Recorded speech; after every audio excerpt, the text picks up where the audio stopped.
Fafita to Wiley. Wiley down the sideline.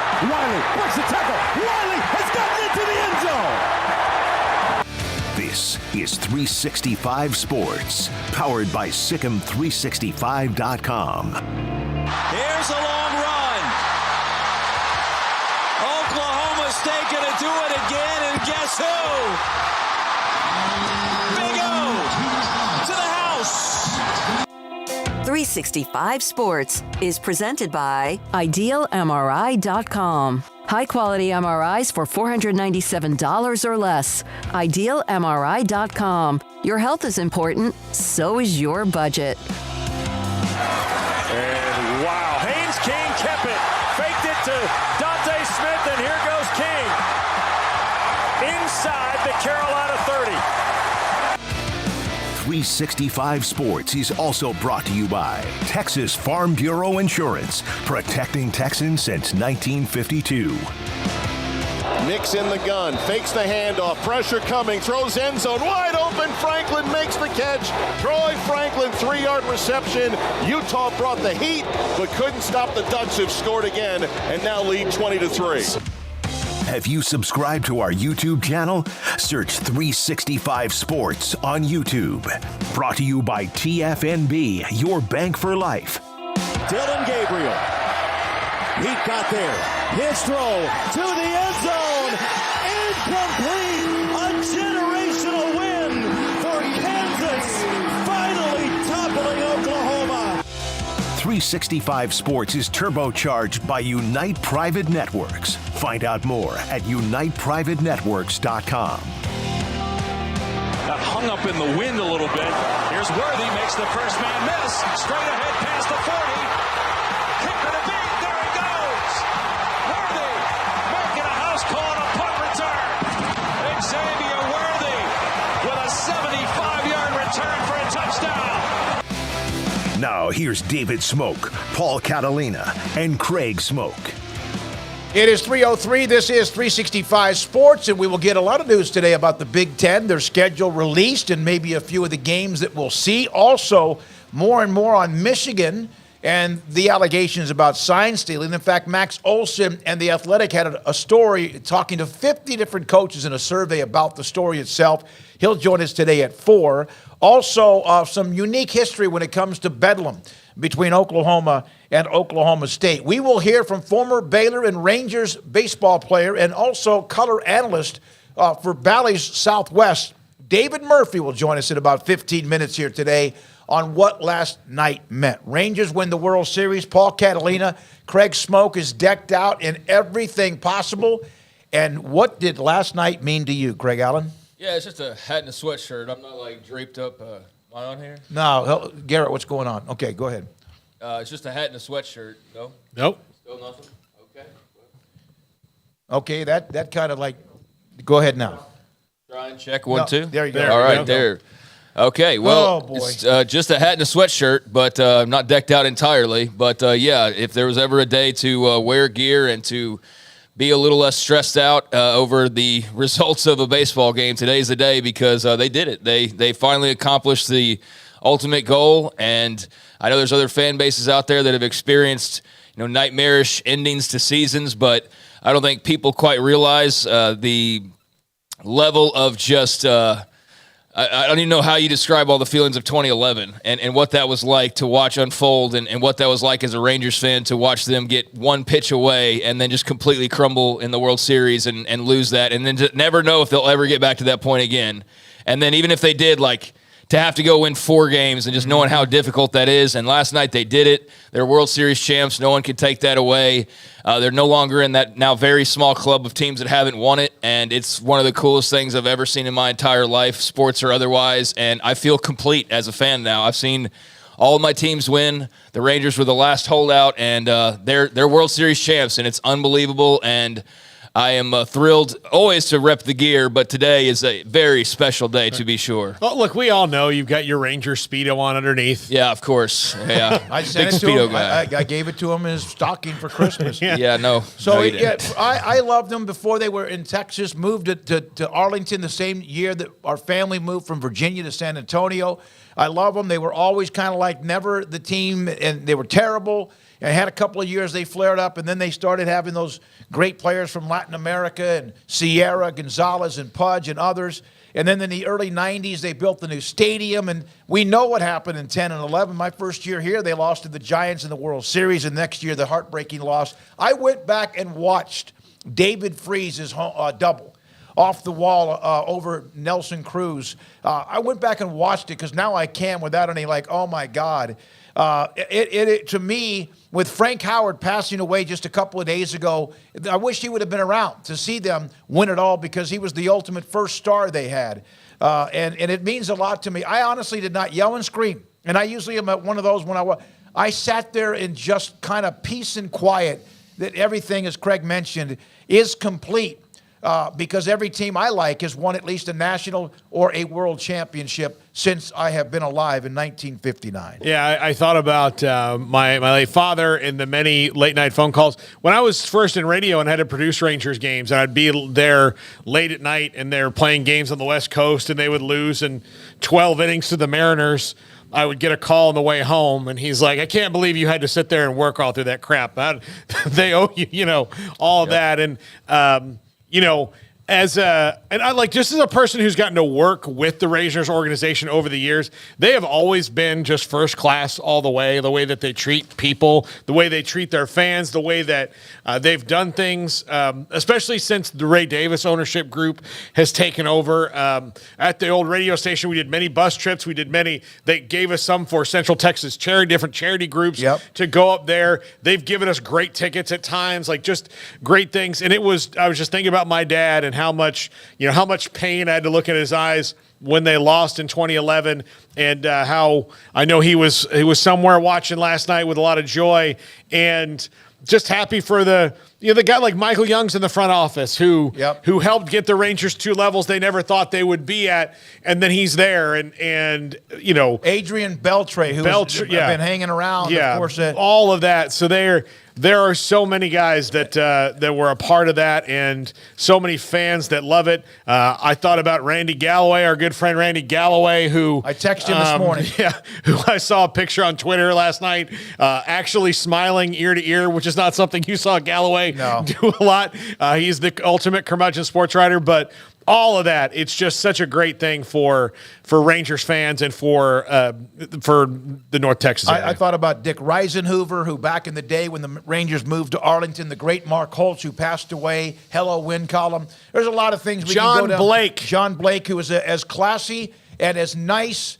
He kind of the old newspaper curmudgeon, but as accessible. He gave us access from even back before I moved to Waco. He was fantastic to us along the way. I text him, and then also many others, including Eric Nadel, who we couldn't get on because they're in the air right now. They're on their way back to Texas. And then also our good friend, who we picked out as a diamond in the rough, Jared Sandler, who was a young kid trying to get in the business and now is very much a part of their broadcast and their pre and post and all that other good stuff. But happy for him, too. But Eric Nadel obviously had a long year professionally. He was dealing with some personal issues and had to step away from the broadcast for a long stretch this year, which if you know anything about Eric Nadel, he's a Hall of Famer, the joy he brings to baseball, the fact that he got to get this after going through all that this year and being back, I was really, really happy for him. Yeah, he missed a lot of the early part of the year. So this is, him, Paul, Justin Kramer.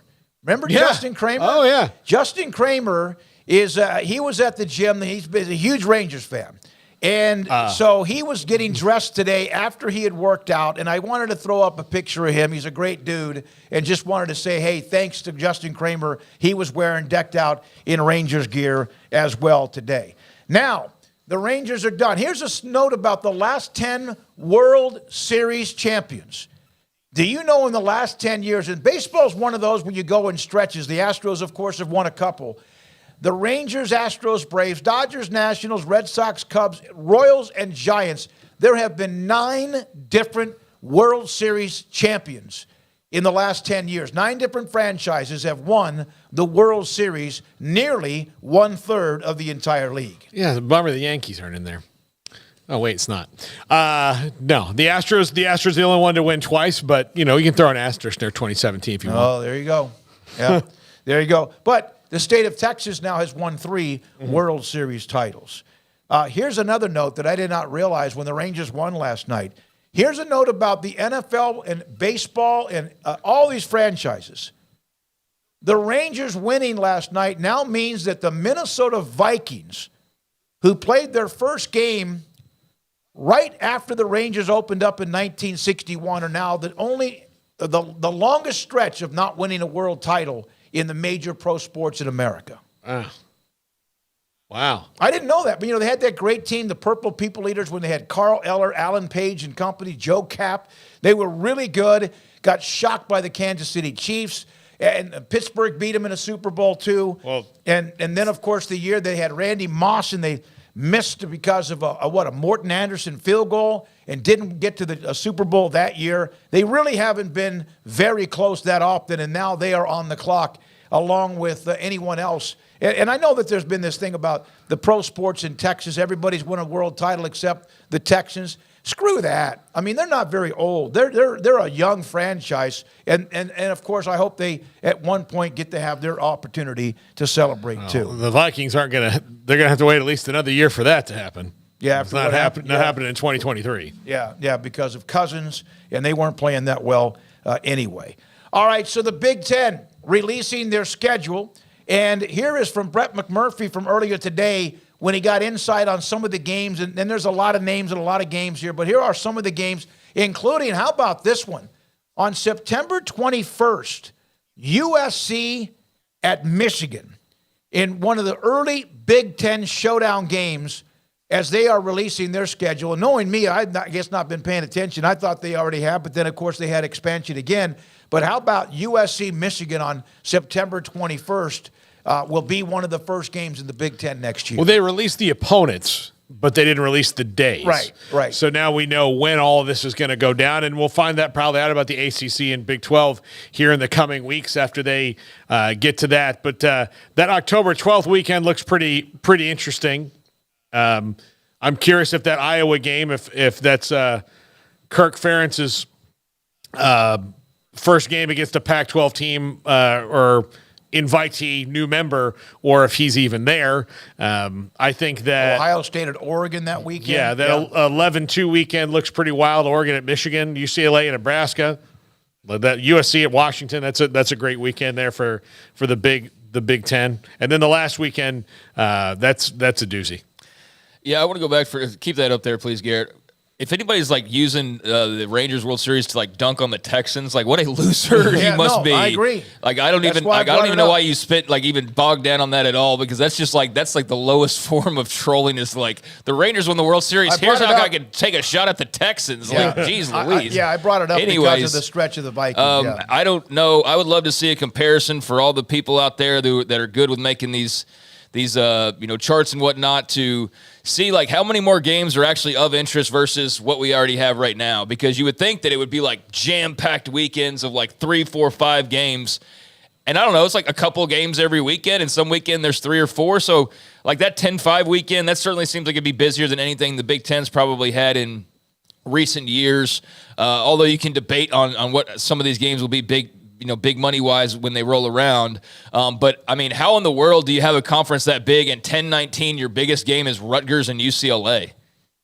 I mean, is that accurate? Well, is that possible? And that might just be from what he knew at that particular time. Yeah, okay, because I'm thinking, you've got all these teams now. You think every weekend's going to have, at least a couple of games that you would think, just name-wise, are going to be huge. But, I mean, as we've seen, I'm very interested with these bigger leagues to see, how they massage this, because you can already see that it's not every game, it was made out to be every game's the NFL where it's boom, this team.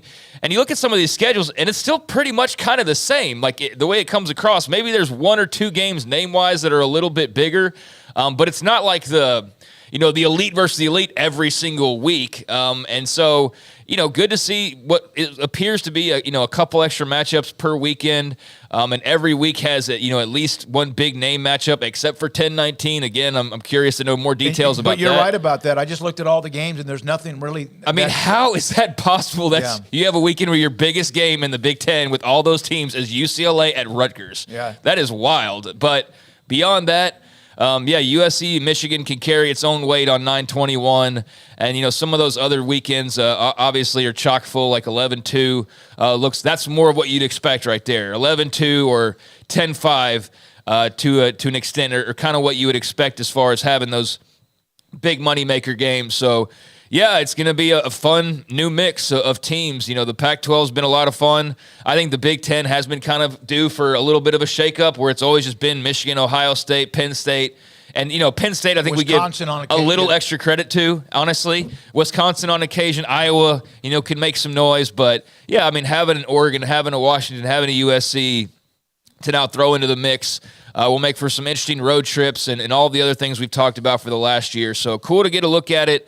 I would think that it would just be more week after week, a little bit more jam-packed, but this is going to be different and I think fun overall, although it will take some getting used to seeing some of these teams going against one another in conference play. I do have an image, we'll do it later, that shows every week and who's playing whom across the conference. We'll get to that, but as we mentioned to start it all off today, the Rangers are the world champions. Former Baylor and Rangers outfielder David Murphy, now part of Valley Southwest, as an analyst in the studio.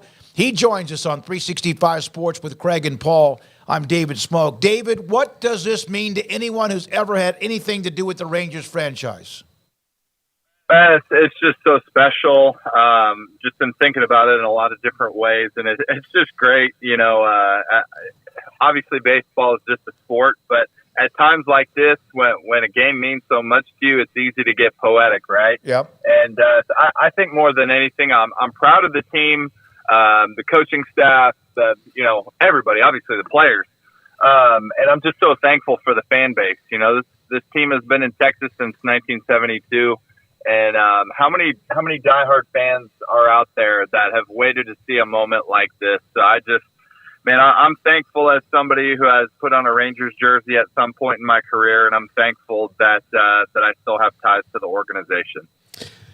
David, Bruce Bochy came out of retirement. I mean, he might have staked a claim to being the greatest manager ever with what he did this year and the way he was able to come into a team that lost 94 games and bring just so much cohesiveness and trust and things that just weren't there a year ago. When you watch him as a former player and the way that he navigates through things, I'm watching the series sometimes thinking like, oh, well, that's not a good decision. Then reminding myself like, well, Bruce Bochy made it, so it'll probably work out in the end.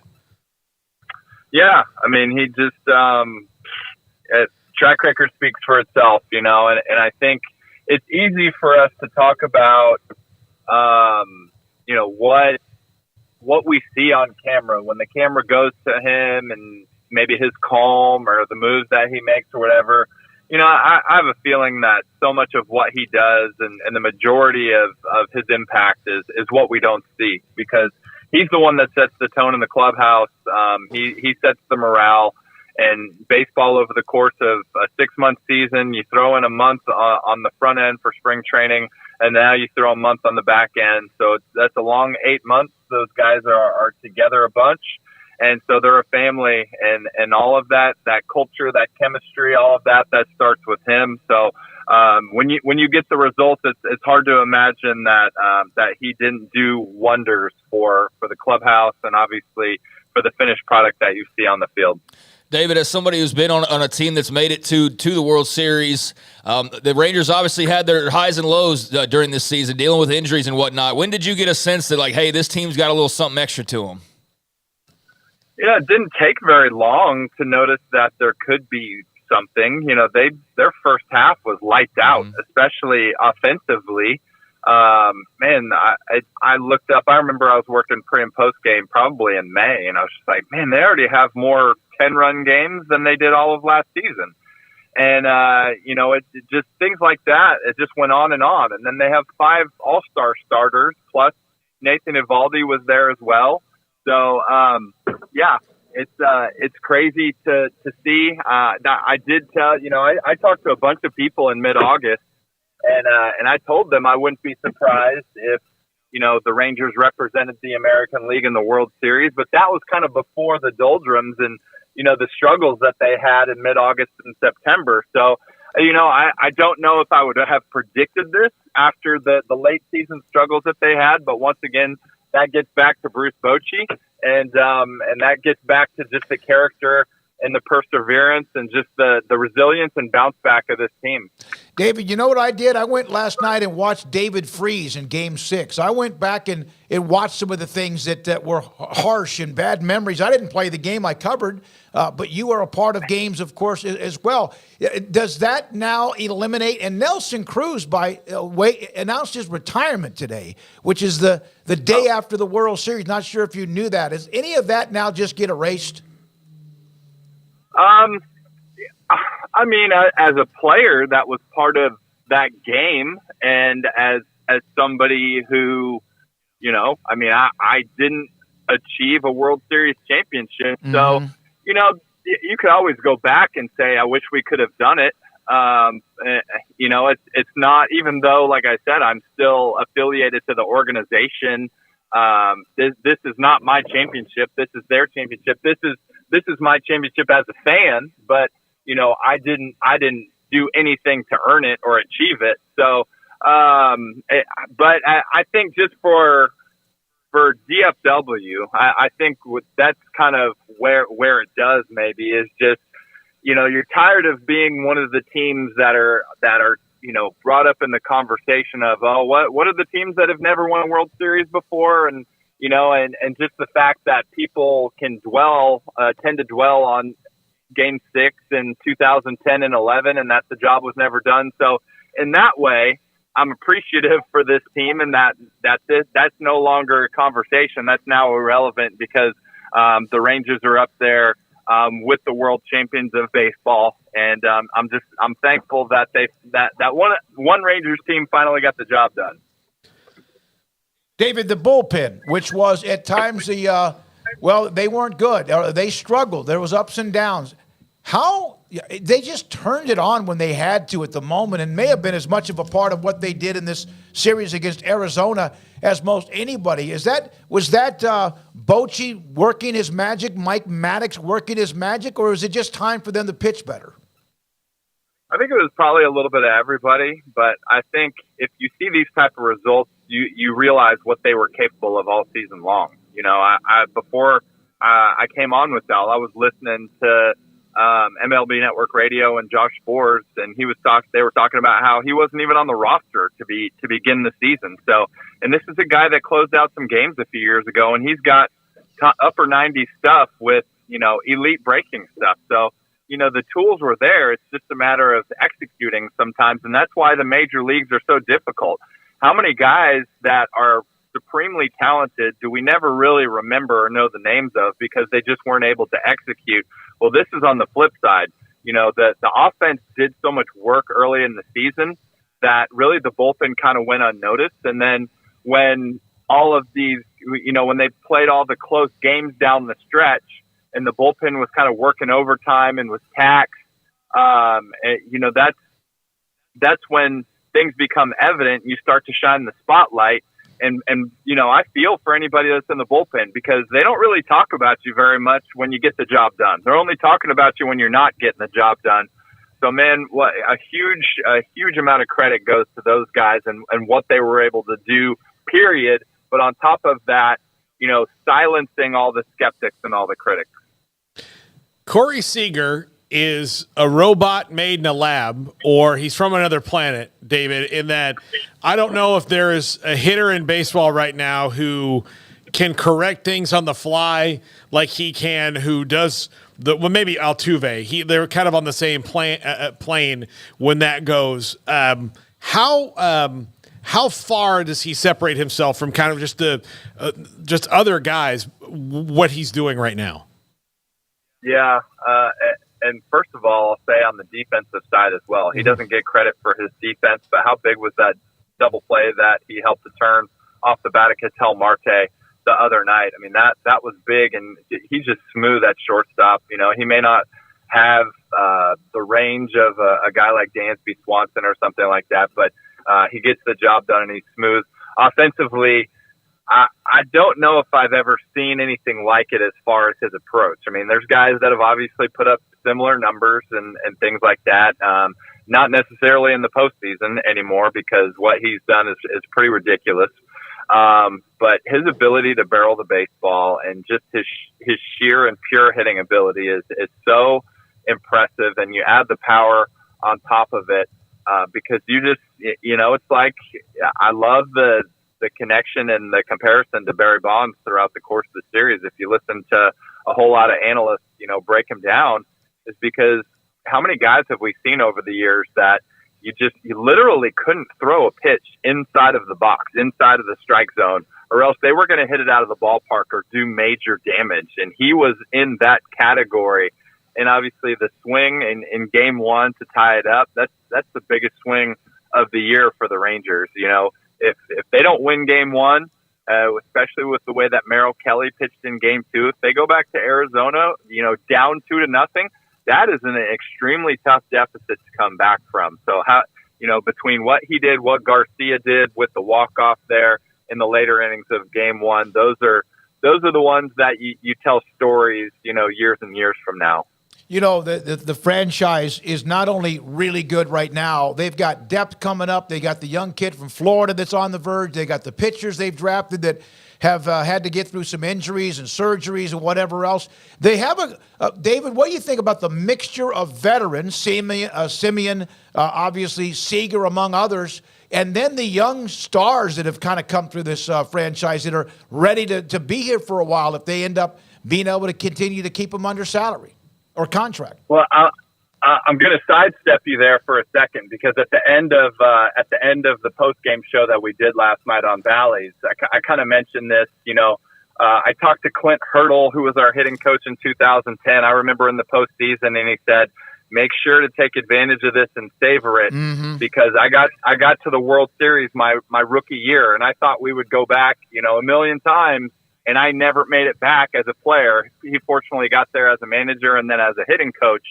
But I think as Rangers fans, we need to savor and enjoy this. Yes, we are hopeful and the future is bright. I mean, think about if everything goes the way it's supposed to and Jacob deGrom gets back healthy next year, think of the possible rotation of deGrom and Scherzer and Eovaldi. I'm sure they're going to try to re-sign Jordan Montgomery. John Gray's back too, right? John Gray is back. So just the firepower that's in that rotation. And then obviously you have Seager, you have Simeon. Think about this young nucleus that we have with Evan Carter and Josh Young. And then you mentioned Wyatt Langford out of Florida and what he was able to do this year. So the future is definitely bright. That does not guarantee you any results. But man, and then what a great time it is to be a Rangers fan. They're hosting the All-Star game next year. Adrian Beltre is going to be a Hall of Famer next July, or he should be. So man, just what a turn of the tide for all that Rangers fans have had to endure for the last 10 years or so, or even without the championship, you could say since '72, because there's been obviously great moments, but they brought it all home last night, and now just everything's culminating in just this pocket of time where it's just a great time to be a Rangers fan. If Adrian Beltre is not a Hall of Famer next year, I'm going to take some time off of work, and I will go house to house to every writer who voted against him and lead like a protest down the street, just back and forth picketing. What are you doing? The greatest third baseman of the last 20 years. How can you not put him in there?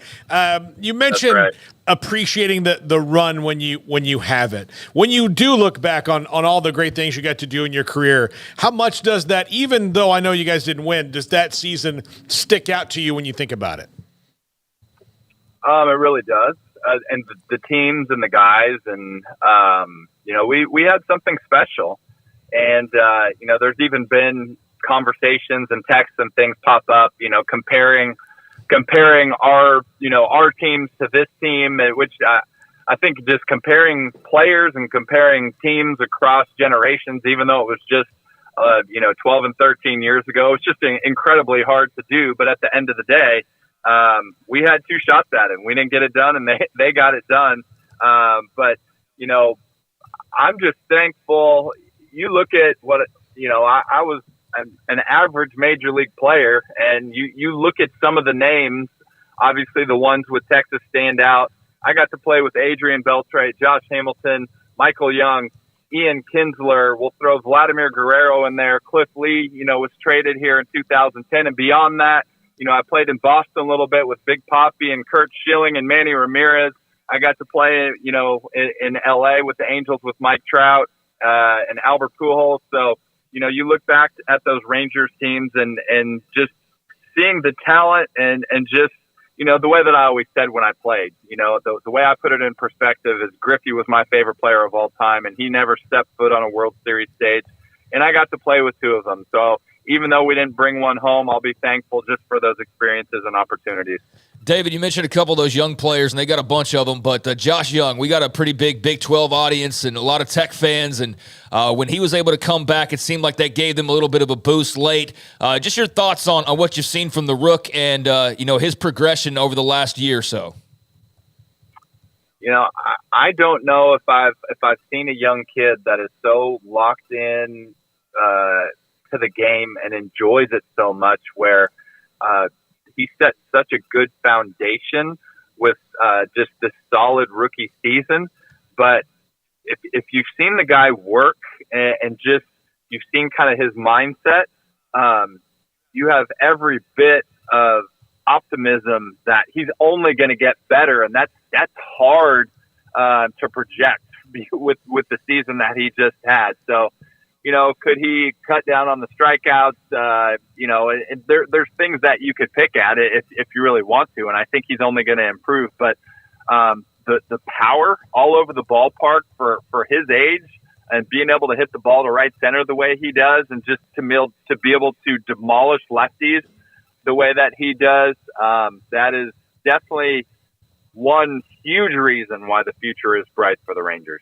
I have a lot of great memories of the ballpark in Arlington. I know you do as well, and a lot of people do, and it was a little bit bittersweet when they decided to move. But what were your thoughts on the new place, and how much of an impact do you think that played, having to go, well past 162 and not being out in the heat on a daily basis? Do you think that factored in at all into the run that they had this year?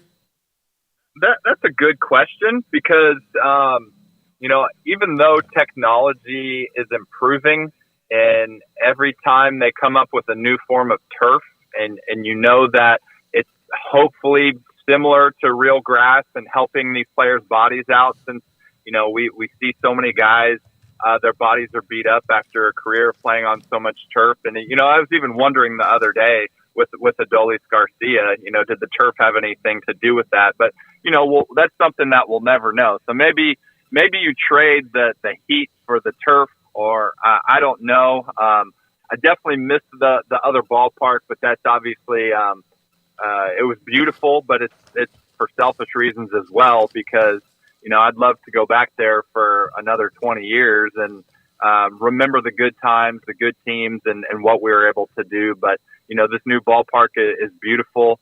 You've got to give it to ownership for what they've done. Just the entertainment district there, the ballpark, the hotels that are going up, and then just the aggressiveness in free agency and their willingness to put together a championship caliber team. David, I don't know if every summer would be that, but this particular summer where it's 110 every day, I bet you it did feel pretty good not to have to be out there in that. No doubt. David, thank you very much for your time and also your connection to the franchise and your analyst work, and also for what you did when you played at Baylor. We appreciate you a lot. Go Rangers, World Series champions. Have a great rest of the day.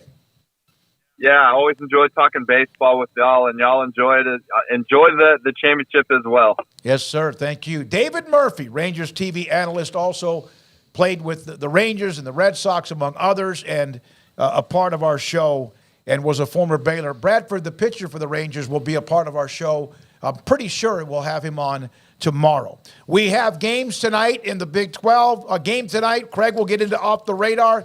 We will also now look at the college football picks. We'll have those coming up next. And as always, they're not easy. There are no gimmies. That's next. This is 365 Sports. Stonewood Dental in Robinson, Texas, where I have a dentist that I know if he says something that I need to do or I need to get fixed or I need to do better, I will, because I trust him. And for too many years, I just was afraid to go to the dentist because I knew I probably had a cavity or something else that was wrong. And if anyone even mentioned a root canal or a possibility of that, I'd shut that down quickly and then skip another couple of 2 or 3 months. And then I'd need more than that. I would need maybe even an implant or a crown. And it's money, money, money, because it's expensive when you don't take care of the dental work when you're supposed to. And I didn't for the longest of time. Had a temporary crown put in earlier this week, a root canal the same day. I'll go back in 3 or 4 weeks with the crown to replace the one that I have now, the temporary in my back left molar. I've had implants. I've had other root canals. I've had cavities. And they're not really as much as those, but I've had to get a lot of things fixed. Dr. Steve Childress and his amazing staff, Dr. Steve Childress, Stonewood Dental in Robinson, Texas. Don't miss out on the biggest deals of the year during the Black Friday sales event at Allen Samuels in Waco. Experience the adventure, style, and comfort of the new 2023 Jeep lineup. Shop our great selections in-store or online today and start your Jeep adventure. Pioneer Steel and Pipe opened their doors in 1943, and they have never wavered with their focus on great product and customer service, relationships with a handshake, making sure you, the customer, is satisfied. Their new facility is now twice the size, allowing new inventory, higher quantities, and in a much more organized fashion. In addition to the long lengths in tubing, angles, channels, rods, and flat, Pioneer Steel and Pipe now offers several shorter, more convenient lengths of material already cut. Their 2,500 square foot showroom has over 1,000 new products in stock, new welding supplies, hardware, quickcrete, and do-it-yourself components for any project, whether you are a professional contractor or weekend warrior. The new facility is designed to make your loading experience faster and more efficient with easy drive lanes around the building and much more room to get your trailer loaded. Our location may have changed, but our values haven't, and our relationship with customers goes much farther than just business. Pioneer Steel and Pipe on Loop 340 and Highway 6 and just east of I-35 in Waco. Automatic Chef Canteen is a full-service micro-market vending and office coffee provider with state-of-the-art vending equipment, a wide variety of products, and offering custom-fitted micro-market vending office coffee solutions for your employee break room. You want a full break room solution and a workplace oasis? Well, Automatic Chef Canteen, locally owned and operated for over 50 years in Central Texas, also includes in-house mechanics on call 24/7 for fast, reliable service and maintenance. Automatic Chef Canteen, 6900 Imperial Drive in Waco, or online at automaticchefcanteen.com. Looking to connect with Baylor alums in your area? Baylor alumni can help. Looking to host a watch party in your city? Baylor alumni can get you started. Want to step out in your community and serve with other alums? Baylor alumni is your connection with the university and each other. Let's get started. Learn how at baylor.edu/alumni.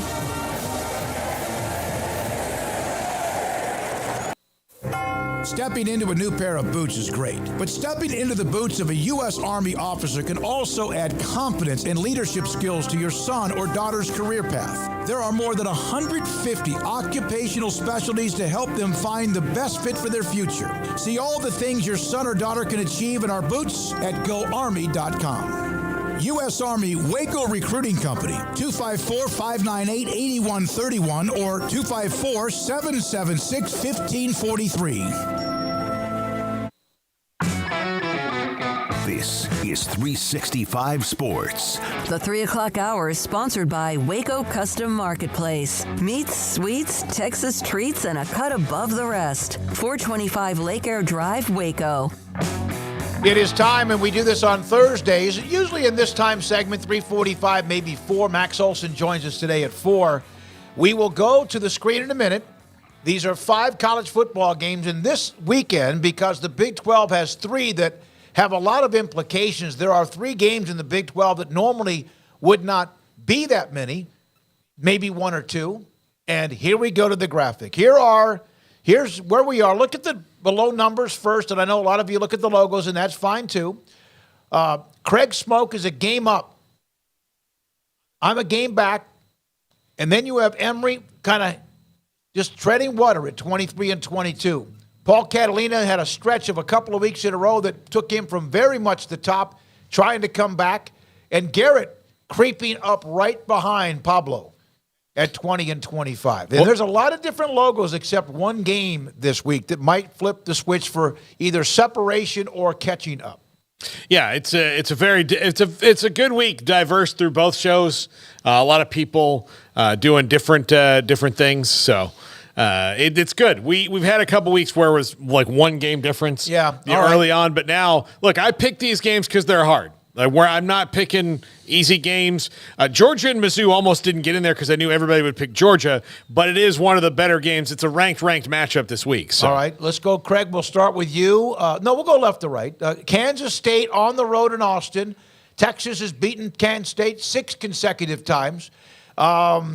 This game is in Austin again. There's a lot of purple up there. And Paul Catalina, you pick K-State. Here's why. I think K-State's got it rolling right now. And I think that there's going to be one of the left behind Big 12 teams that gets Texas, and this seems to be the best opportunity for that. So I think it's going to be Kansas State this week. I think they play motivated. I think they play well. This game is going to be very much decided in the fourth quarter, but I think Kansas State gets them in a very, very close game. Yeah, I think this is the best shot for somebody to grab Texas before they exit. Oklahoma suffered that loss last week to Kansas, but if it's not Kansas State, then it has to be TCU, which I have little to no faith in at the moment. Iowa State in Ames, possible, but not likely. And then Texas Tech at the end of the year. I mean, are they even are they put together by Scotch tape at that point out in Lubbock? You know what I mean? So, yeah, this is definitely the best chance for them to take a loss before the regular season's over with.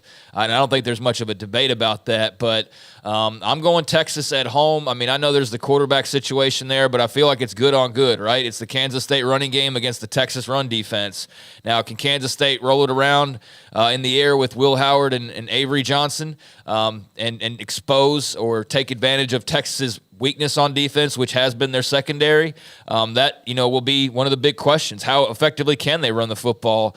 But I think with Texas, if I said a couple times this week, if this game was in Manhattan, I'd pick K-State, no question. The fact that it's in Austin makes me have a little bit of pause.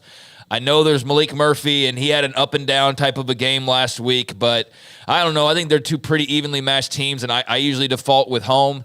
And I think that Texas is going to be able to slow down that run game. So, I go with the Longhorns here. Yeah, this is a great game. I can't wait to watch it. Again, I took Texas.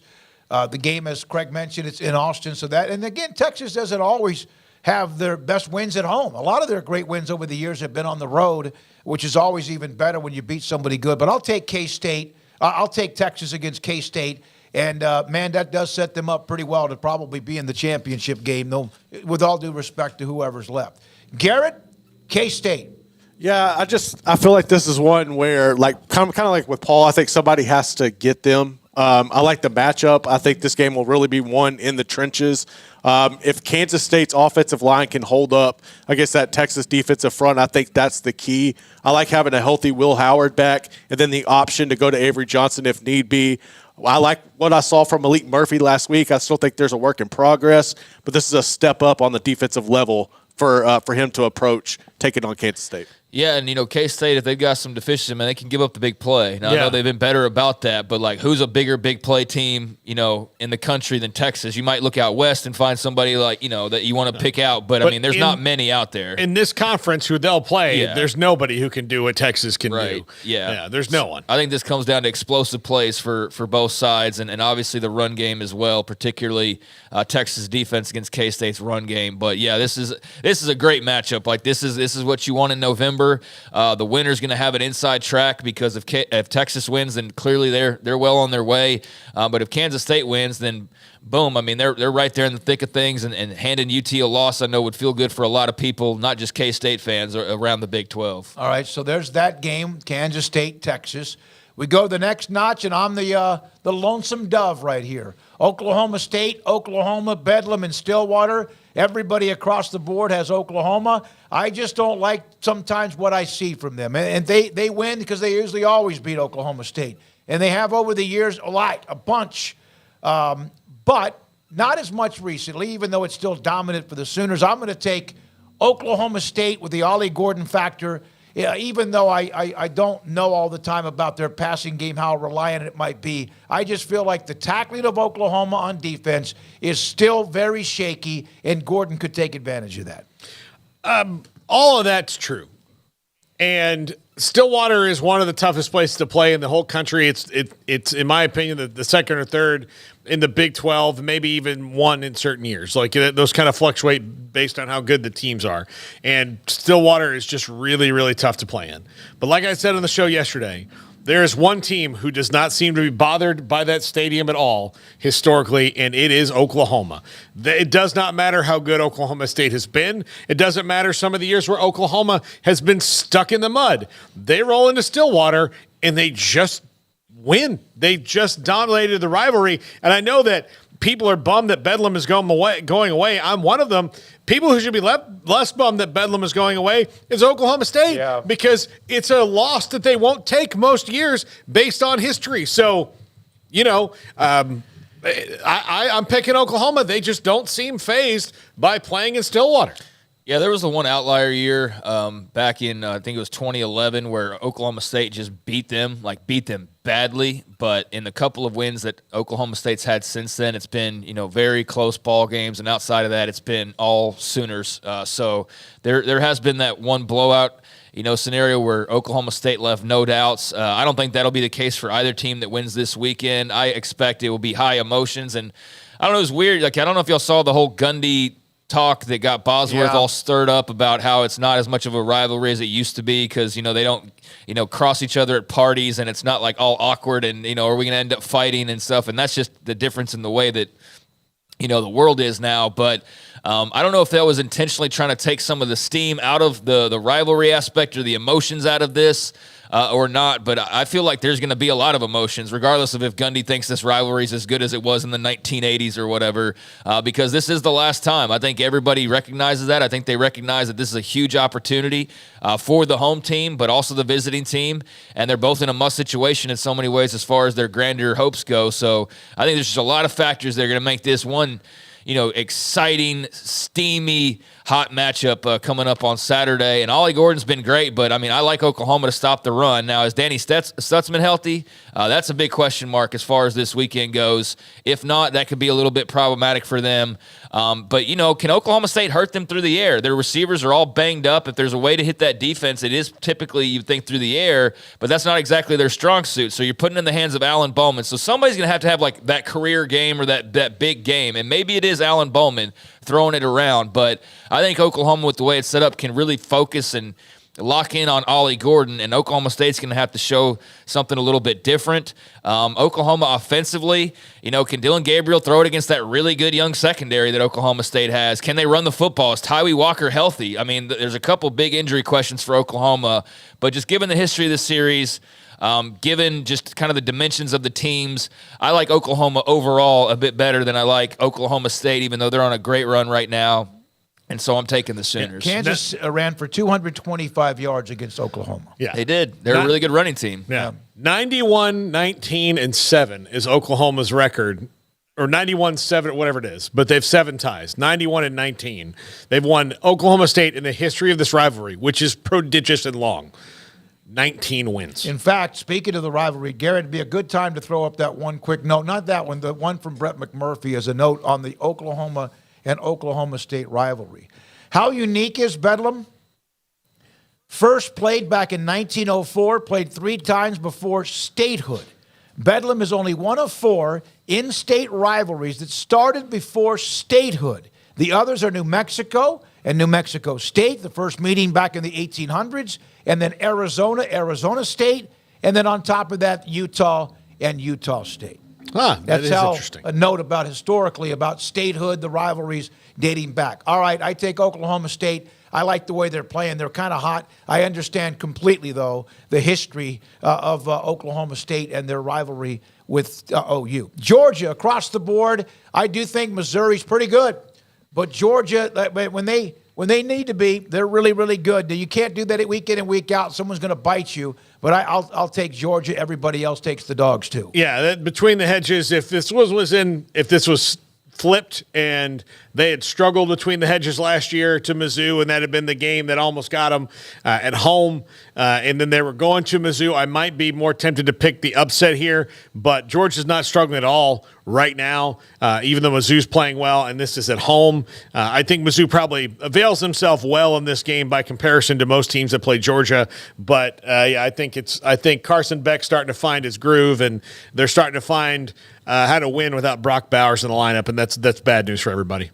Yeah, I go Georgia. I mean, I don't feel like you really need to explain picking Georgia in this game, but I agree with what Paul said, and Missouri could very well may make it interesting. I hope that they do.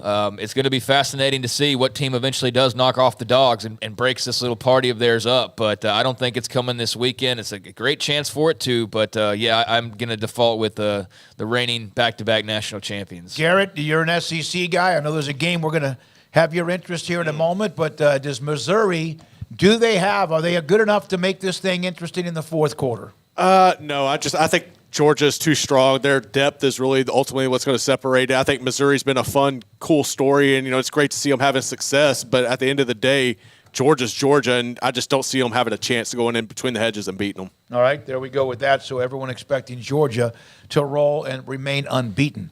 Then this one, another greatness of a game.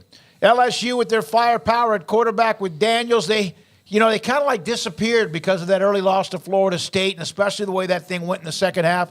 But here they are, a chance to get that claim in the SEC West. Still a lot of work to be done. Alabama had the loss to UT, and they're not by any means perfect, not even close, but they have been winning. This one here, LSU in Tuscaloosa against Alabama. I'm betting on Jaden Daniels. That's my pick right here, is that Jaden Daniels is the better quarterback in this game, that Jaden Daniels gets it done. They have the better receivers in this game. Alabama will muddy the water, and that's been their new thing, is they are the team that muddies the water against you. They're not going to play a clean game in any way, shape, or form. There's going to be 14 false starts that Nick Saban yells about. There's going to be those things that Alabama teams in the past have not done. And in no way is LSU going to be able to turn around and turn the Jets on and walk past this thing, because their defense is still, while it's been better the last few weeks, still nothing that's going to stop a whole lot of people, and Milroe will get his shots in. I'm betting on Jaden Daniels in this one as the better quarterback to get it done in crunch time. By the way, we had this whole conversation yesterday about College Game Day. College Game Day is not even Texas and Kansas State. It's freaking Alabama and LSU. Big noon is Texas and Kansas State. Yeah. So I don't know where the wires got crossed there, but I was sitting there, I was like, wait, it's not even – where are we talking about McConaughey being the guest picker on game day? It's Big Noon that he's on, by the way. I mentioned Big Noon from the first start, but maybe we did get our wires crossed there. Yeah, I misunderstood that or something. But, yeah, I realized that last night. So, anyways, this is game day right here, and I'm going Alabama. I understand the reasons that Paul laid out there about Jaden Daniels and the type of incredible year that he's had. But, Alabama has had some pretty good defense this year. So I think that's going to be really fun to see that little chess match. And then, with the Alabama side of things and Jalen Milroe and company, it's been a little bit of a grind, but I just feel like they've kind of found themselves as far as knowing that they're not, this isn't Tua, this isn't Jalen Hurts, this isn't like, it's different, but it's not different in a really bad way. It's just different. It's taking them a little bit more time to kind of find out who they are, playing good defense, and then doing what they can and figuring out what they can do offensively. I don't love LSU's defense, so I don't feel like if you're going to this game, like LSU's going to shut them out and then Jaden Daniels is going to be able to go score points. I think this is going to be a very defensive-centric game. You would give the nod to LSU's offense, but I'm going Bama and Tuscaloosa. 7-1. I feel like they've got their ducks in a row right now, and they're going to keep it going. Garrett, obviously the LSU is your pick, and you love the Tigers. Give me a perspective on LSU running the football. How well have they done that? Because Daniels has been the dude. And how much and how well have they been stopping the run this year, in your opinion? Well, the stopping the run has been a problem all year long. I think their defense has struggled as a whole, and it's going to be even more challenging this week when you had the news of Mekhi Wingo coming out, your top defensive lineman. He's done for the year. So that's another, obstacle they're going to have to overcome. As far as their rushing attack, it has definitely not been what it's been in the past years. I think if you look at this running back room, they don't have a true alpha where they have in the past. I think that as a whole, they are slow compared to groups in the past as well. I think that this is one where you're going to have to rely on your offense to spread Bama out. You're going to have to take advantage of them in space with your playmakers on the outside. And this is one also where Jaden Daniels can either have a Heisman moment or he can have his season ended with an injury running the ball, because that's one thing that's been concerning all year is the shots he takes running the ball. And I think that could catch up with him, or he can understand that he has an opportunity to grasp history and then lay the foundation for that Heisman campaign. And I think that they could LSU has an opportunity. Everybody in the nation, honestly, and all the SEC haters should be rooting for LSU the remainder of the season. Because if LSU wins this game and then they get into the championship and they beat Georgia, that opens up the field for everybody else, because your SEC champion will have 2 losses, and then that'll have like everybody else with possibly one loss or undefeated. What would be Georgia's second loss? Well, you're not going to. I guess they would. No, that you're right. So, but you're not going to have a team that lost an SEC championship make the college football playoff. Yeah, okay. All right, yeah. All right, so let's go to the last game. Thank you, Garrett. KU and Iowa State. How about this one? Not many people probably picked that this game would have such importance in the Big 12 standings. Good for both of them. KU coming off the win against Oklahoma. Iowa State has methodically just been really good for the last month. Paul? Yeah, I think Kansas is just a slightly better team here. I think they have a little bit more playmaking ability, and I'll go with that. Although this game is in Ames, Iowa State is very fundamentally sound, which makes them difficult to beat. No matter who they're playing, they're going to be a tough out because, again, they don't seem to make like stupid, ridiculous mistakes, and because of that, they're a tough out. But I'm taking KU in this one. Craig? Kansas doesn't win in Ames hardly ever. Their strength is their running game, and I feel like if you're going up against the Iowa State defense, I know that the secondary gets a lot of attention, but I feel pretty good about their chances to defend the run well. TJ Tampa not being able to play early on because of targeting, I do think is a big deal, but Jason Bean had the one big run last week, and beyond that, like you look at his passing numbers, they were not good against Oklahoma, but they were able to run really effectively. I just think that kind of plays into Iowa State's type of a game though as well. I don't trust Iowa State's offense. Like that's the thing here that's what made me almost go with Kansas, is that I don't trust Iowa State's offense, but I do trust them to be able to muddy this thing up and make it less of a shootout and more of a rock fight, so to speak. And so I think that's what this is going to become, is who can run the ball more effectively. I think Iowa State's getting better offensively, but I was very hesitant to pick them because of that. But I just, being at Ames, they got a little bit of momentum. That was a big emotional game for Kansas last week, whereas Iowa State just kind of dilly-dallied through an easy win over Baylor. So, I'm going with Cyclones. I'm riding one of the hot hands here. I'm going to say this. If Kansas is, in fact, better than just a team that's going to be a bowl team, they win this weekend. This is where you don't just beat Oklahoma, you then validate it where whoever you're playing the next week, home, on the road, whatever. And so this is going to be interesting to see them do that. I think with Leipold and what he does, the culture there, there's not going to be like a letdown.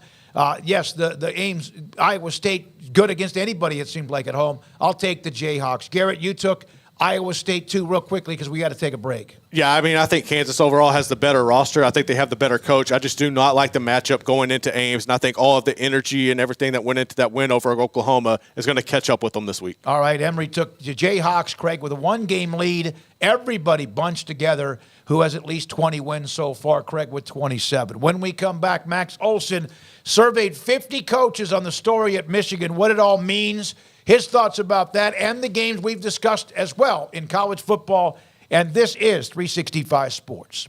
This coming week, next week, the Veterans Breakfast is November the 9th. They do this every year, the city of Woodway. November the 9th, the Veterans Breakfast from 9 a.m. to 11 a.m., and it is free. for those who, of course, have served our country. The Pavilion at the Arboretum, 9 to 11, complimentary meal for all veterans the way it should be. Join the city of Woodway as they celebrate veterans, and we have some of you, of course, who are a part of the chat room and our audience with a complimentary breakfast. Seats are limited, so contact them to reserve your seat. Go online, discoverwoodway.com. Go down to the bottom where they have the special events. Breakfast November the 9th at the Pavilion, the Arboretum in Woodway. Cars priced right, both day and night. Average your car in Texas. Trucks built for you, red, white, and blue. Average your car in Texas. Cars that zoom with lots of room. Average your car in Texas. Count on us, a dealer to trust. Average your car in Waco, Texas. Pizza, burgers, and Bears football. There's no place around Waco that serves them all other than Bubba's 33. Come show your green and gold and enjoy some of Waco's best food and beverages while watching your favorite team, the Bears. When real Bears fans get hungry, Bubba's 33 is the #1 spot for ice-cold drinks, hand-stretched, stone-baked pizzas, and bacon-infused burgers. Join us for indoor or patio dining. Bubba's 33, Waco's restaurant and proud supporter of Baylor Bears football. Sick 'em, Bears. With so many companies and policies out there, it gets so confusing shopping for insurance, and I never know if I'm getting the policy that's right for me. Luckily, I met the team at the Niche Group Insurance Agency. With the Niche Group, you can go to one company and get access to coverage options from many insurance carriers, and you get to speak to a real person about your specific coverage needs. With the Niche Group, I know I'm getting the right coverage at the right price. If you need insurance, talk to the experts at the Niche Group at 1-800-258-8302. At Ideal MRI, we feel blessed to be part of the Waco community. We're a small family business here in Central Texas. At times like this, the cost of healthcare has never been more important. And unfortunately, significant illnesses and injuries still occur. And that's why Ideal MRI is open and here to serve you through this difficult time. So if you need an MRI, ask your doctor about Ideal MRI. You can schedule online in minutes at idealmri.com or call 833-IDEAL-MRI.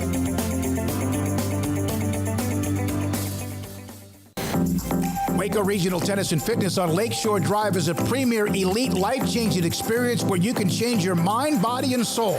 Waco Regional Tennis and Fitness offers over 40 group exercise classes every week, including boot camp, indoor cycling, bars, silver sneakers, and more. If you haven't been to Waco Regional Tennis and Fitness lately, you're missing out on the improvements. New flooring in the weight room floor and locker rooms, new paint and mirrors added to the weight room and group exercise room, and many new machines have been added and arriving constantly on the weight room floor. New free weights, weight machines, TRX, rowing machines, stationary bikes, new treadmills, new ellipticals on the spacious weight room floor. Personal training with Christy London, Randall Corley, Alex Box, and welcome to Nathan Roach, where you will be encouraged and motivated to grow. A kids club included with your membership, plus sauna, whirlpool, and tanning bed. 16 tennis courts plus a beautiful stadium court, and longtime youth tennis pro Britt Coleman and assistant junior Kenna. Adult tennis lessons and clinics with Blake, and the commitment to pickleball with 8 courts and instructor Jody Thurman.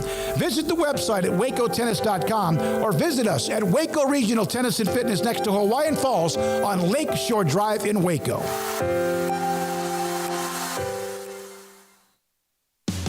This is 365 Sports. The Sikkim 365 app is brought to you by Allen Samuels Dodge Chrysler Jeep Ram Fiat. Come by, let's be friends. Max Olson, theathletic.com, pinned at his top of his Twitter feed is the story. He and Bruce Feldman, theathletic.com, surveying 50 FBS coaches on the Michigan allegations. Joins us, Paul Craig and Smokey. Thank you, Max, as always. Great weekend coming up again in college football. Your thoughts, what was the overall feeling about the Michigan story and what the coaches you surveyed thought? Yeah, appreciate you guys having me on as always. You know, I think we've moved past the point of kind of, okay, what is signal stealing? Is that something a lot of people are doing? How does it work?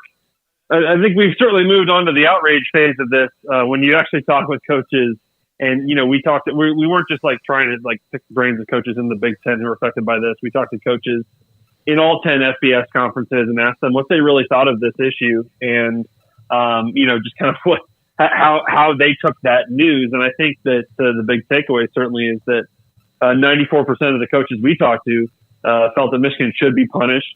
Most of them felt that this was a pretty serious thing and that it would give Michigan, as good as Michigan is, as great a job as they've done in recruiting and developing and building really physical teams under Jim Harbaugh. He talked to coaches who were just stunned that this was even going on and really have not heard of this going on in other places. You know, the sense from them really is that this is a dramatic advantage. I mean, I even talked to a few guys who were previously signal stealers who, you know, one described it as shooting fish in a barrel. If you have that kind of intel on your opponent, that like unlike anyone else, and you're seeing, you know, the reaction today from Big Ten coaches and leaders really pushing Tony Petitti to do something about this. Don't know if that's going to happen, but I think we really wanted to get the sense of just what the coaching industry thinks of this story and how, you know, you talked to lots of head coaches. We talked to 13 over the course of all those interviews, and very few of them believe that Jim Harbaugh has plausible deniability just based on the facts they've read it so far. And, you know, a lot to play out here, but certainly I think the coaching industry is pretty shocked it's going on and says this is not no big deal. This is very serious in their business and among the worst cheating they could think of. Yeah, the plausible deniability thing, Max, was one of the things that jumped out at me in that, you know, there were 6 coaches that said yes, I think, right, to that one. Then maybe wonder, like, well, why would you think that? Because does he think that, you know, this kid is just coming to him and like, man, this kid's just good. Like, holy cow. Like, like nobody's that lucky, right? That you would just like find this kid who loves Michigan football more than oxygen that's doing this for you, and he's just this diamond in the rough. Yeah, I think that's when you talk it out with coaches. Obviously, they're a lot more well versed on how the sidelines work than I am, and you know, I think they're saying that when they watch these clips and they see these pictures and stuff, it's like, why is a guy that works in the recruiting office standing right next to the head coach and the defensive coordinator and having such a significant role? To them, that's like kind of a red flag, and then you just feel like if this kid was providing this really, you know, game changing intel. I think other coaches just have a hard time being like, wait, you wouldn't be like, hey, so where did this come from? Like, I think you see it. Obviously, that intel is being fed into how you practice during the week and the game plan you take into the opponent and stuff. And so I think it's you know, a lot of coaches are just very skeptical, even though, look, Michigan's a big organization, a big operation with a lot of staff members. You talk to some coaches who are like, yeah, I mean, realistically, look, I don't know everything that goes on my program. I wish I did. It kind of scares the crap out of you that you don't. But I think that's where some coaches are like, I can kind of understand that piece of it. But in terms of the role that he was playing for their team right in front of the head coach on the sideline during games, it's hard to say. I just had no idea any of this stuff was going on. So, Max, do you expect anything to come from this? I mean, I know the NCAA's got, you know, things that I suppose they can do, but it's a lot of, he said, a lot of accusations. I mean, what's kind of the path forward as far as sorting through some of this? And, you know, for those who think like, hey, Michigan's going to get penalized, or they'll, you know, how do you think this all works sort of moving forward? Yeah, I mean, certainly, you know, on the, you know, you saw Buch Oregon and the CFP come out and say this is an NCAA issue. We just focus on what happens on the field. I think the CFP doesn't feel like there's any reason why they should leave Michigan out of things. The NCAA is going to have to go through their regular process on this stuff with the notice of allegations, all that kind of stuff. I think everybody kind of assumes, you know, the NCAA certainly has not proven it can move at an expedited pace on important stuff like this. I think the real question and why you're seeing this pressure being applied by people in the Big Ten is just, you know, the conference can act. Now, the conference doesn't have investigators and doesn't, you know, you could argue definitely that their hands are tied on this kind of stuff. But, you know, I think the argument, and I've heard this from a few people that have worked in the Big Ten or currently work in the Big Ten, is like, look, this is the conference that's supposed to be all about sportsmanship and integrity and doing things the best way and all that kind of stuff. And, you know, this is a different problem. When you have recruiting allegations, it's tough to just say like, oh yeah, they were doing this stuff in recruiting and therefore they won these games. It's like, this is pretty literal. This is pretty, I mean, it's straight up. If there were 2023 games that Connor Stallions and his people attended and gathered video from, then that affected this season, you know. And I think that's kind of the argument from a lot of people in the Big Ten that you have to take action. And I've talked to plenty who think that Michigan should not be allowed to play in the Big Ten title game. And that doesn't mean they couldn't make the CFP theoretically, but ultimately, do I think the Big Ten will take action and block them from going to the title game? Not really, not at this point. I mean, we've still got a long month ahead to get this stuff all kind of figured out and for more details to emerge. But certainly, you can kind of understand why people in the conference, it's not just a dislike of Jim Harbaugh. It's like, hey, this literally messed with games we're playing this season. Yeah, Max, if in fact, let's say the Big Ten was to come through and make a ruling and do something that would penalize Michigan or whoever, wouldn't they just file an injunction and we'd end up like seeing that roll through the next 5, 6, 7 weeks? Yeah, I mean, it's a good point. You know, when you're asking them to do something that there isn't any precedent for, then certainly that would be the thing that Michigan could threaten to do. And, you know, that's where I think a lot of people look at this stuff and just say, man, it's frustrating that, you know, Jim Harbaugh and Michigan have 3 different like issues going on right now. And it does, you know, I think a lot of coaches are just frustrated. There's really no accountability on this stuff. And I think a lot of people probably look at this stuff and just assume that, you know, Jim Harbaugh will bounce to the NFL at the end of the season if, you know, if things get a little bit too hot here. But, you know, I think the systems in place here in college athletics are not meant to like respond to this stuff and you know, stop, you know, I don't want to say crimes, but stop violations that are happening, you know, live in the middle of the season. If you had to pick which game to watch, what would it be, Bedlam or K-State, Texas? Yeah, I mean, this weekend is loaded in terms of the TV schedule. I think that I'm probably a little more intrigued by Texas K-State just because I think those might be the 2 best teams in the Big 12. And I think I'm very curious to see if they'll play like it. This is a big spot for Malik Murphy and for the Texas offense.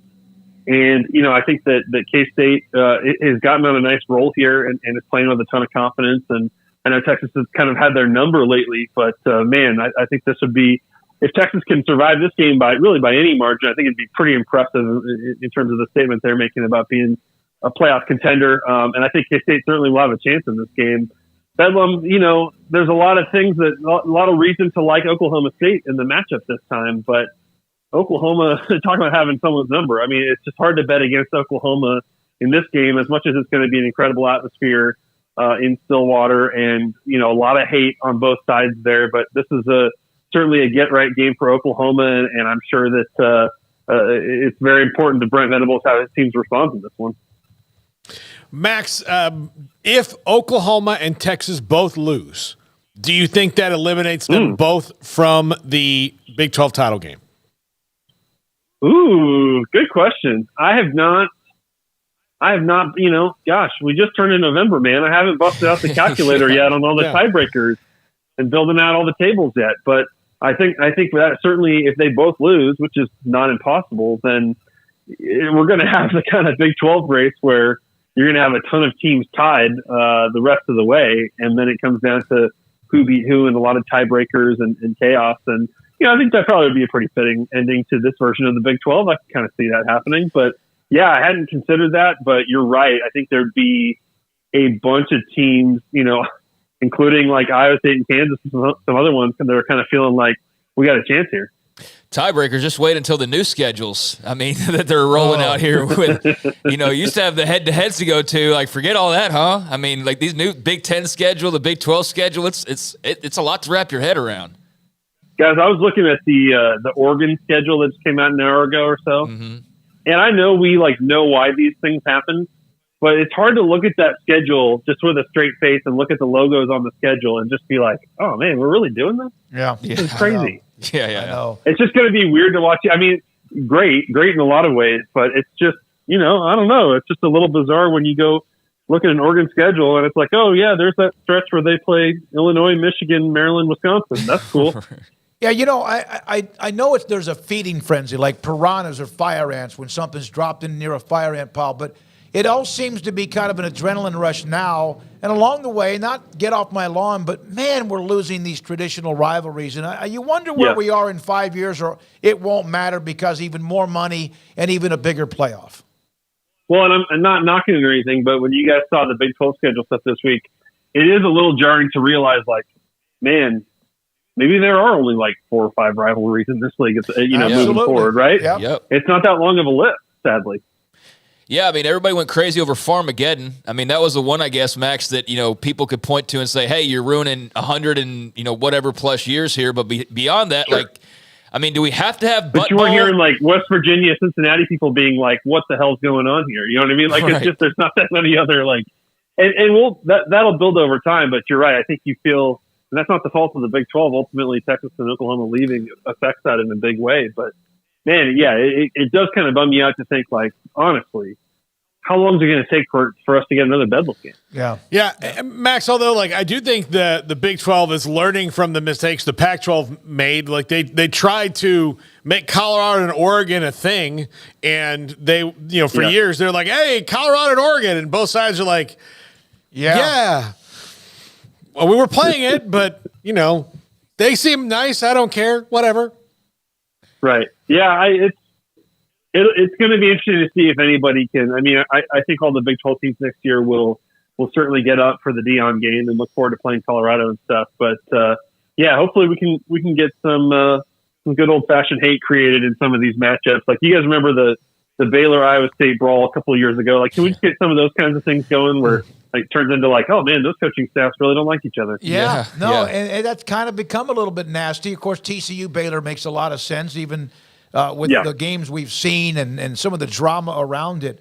All right, so should they have protected the butt bowl, you guys think? Yeah. No. Yeah, well, yeah. I mean, that's what I was saying is, Farmageddon, I can understand the outrage. The butt bowl, I could see where you'd kind of, but I saw somebody bring up a good point, Max, is you don't want to force new rivalries, but you kind of do need to create them, because you don't have a lot of the ones to rely on now. Like Bedlam's going away, like you mentioned. I mean, every game felt like a rivalry game when somebody was playing Oklahoma and Texas from their perspective, right?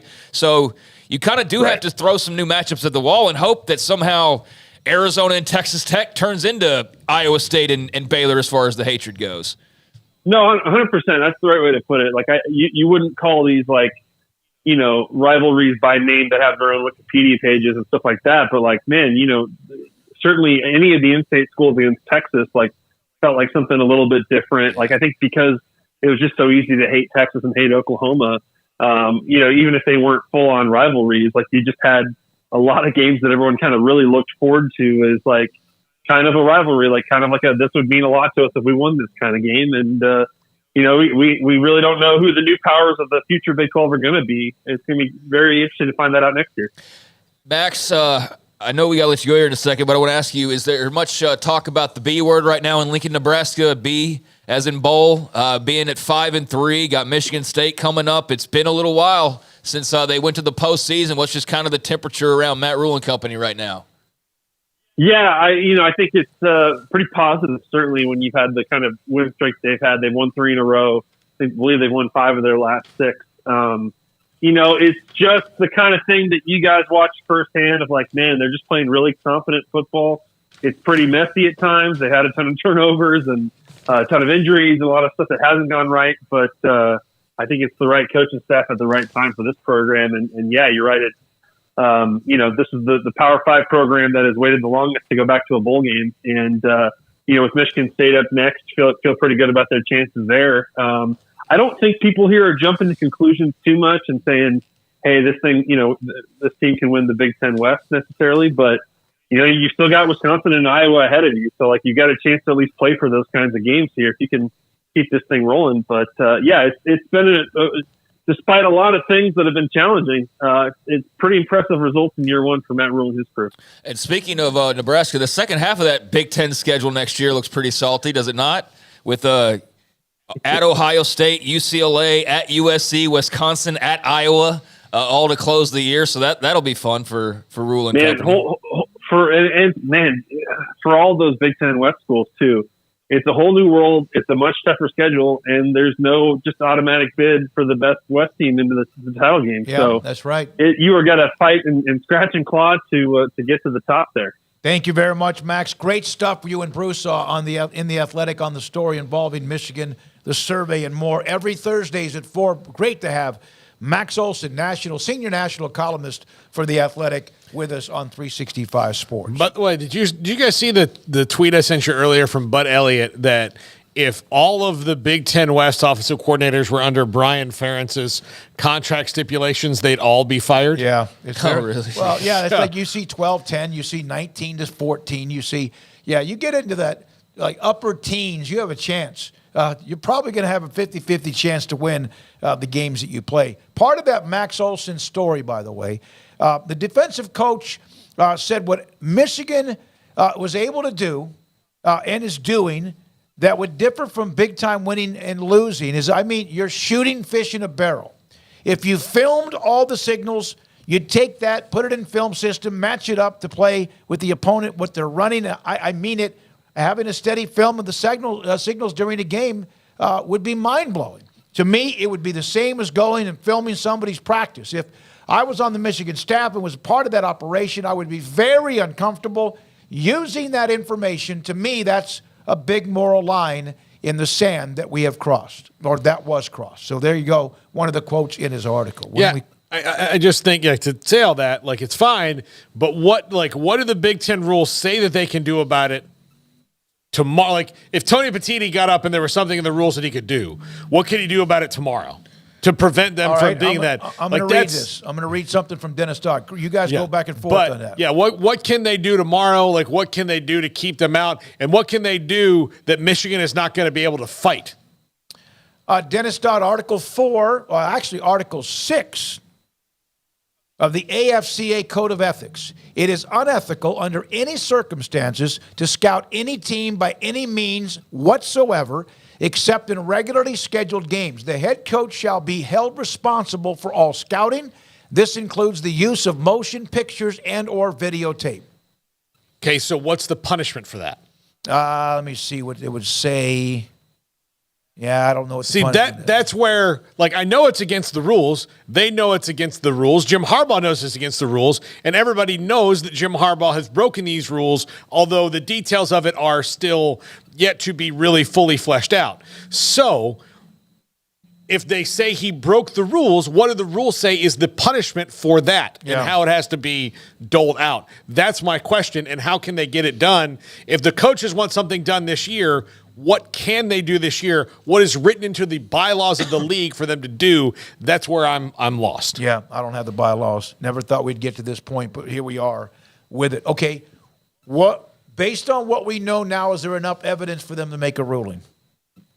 No, there's not. There's a lot of allegations. There's even a lot of what looks like could be evidence, but and some people may think there's a smoking gun, and then again, the way things are, I don't hardly believe most anything anymore because I don't know how many times people are doing Photoshops or, just the way things are. But it doesn't look good, that's for sure. But again, what are the consequences if, in fact, you're found to have done it? If it were me investigating, what I would drill down on right now is the Central Michigan sideline. You know that he was there on the Central Michigan sideline. By the way, they confirmed that yet? Has Central Michigan confirmed that it was him yet? Yes, they have. Okay, they said they don't know how he got. They don't know how he got there. Okay, that's what they don't know. Is they don't know how he got there. He was not the thing in the past about Jim McElwain when somebody made that comment yesterday with him. Give me a break. They check credentials all over the place. You're not just getting on the sideline at a college unless they just have the lamest security of all time. But you're typically not getting on the sideline without getting checked several times. So I don't buy that. So since you know he was there, that's where I would drill down on, and then you can go into the what Ohio State game or what Minnesota game he went to get things later when he was in the stands. But the sideline, the across from the Michigan State thing, that one to me, that's the one I would drill down on. That's where if you have a gotcha moment, that's the biggest gotcha moment. But even then, you have to prove that whatever he did over there affected it, or you just have to prove that he was in violation by being there. And then because the head coach is responsible for all scouting, then Jim Harbaugh is, and then by extension, what do you do to that team? That's where it gets, you can't do this in 4 weeks. That's also what I'm saying is that they have 4 weeks to do this if they want Michigan out of the Big Ten championship game. Well, there's been a lot of information. That's not going to happen. Exactly. If anything, they'll just retroactively pull a championship, and then Michigan fans will fly their T-shirts or flags anyways, and recognize it regardless, but it just won't be in the record books. But, I mean, we got to get to that point. But, yeah, I don't see any quick solution here.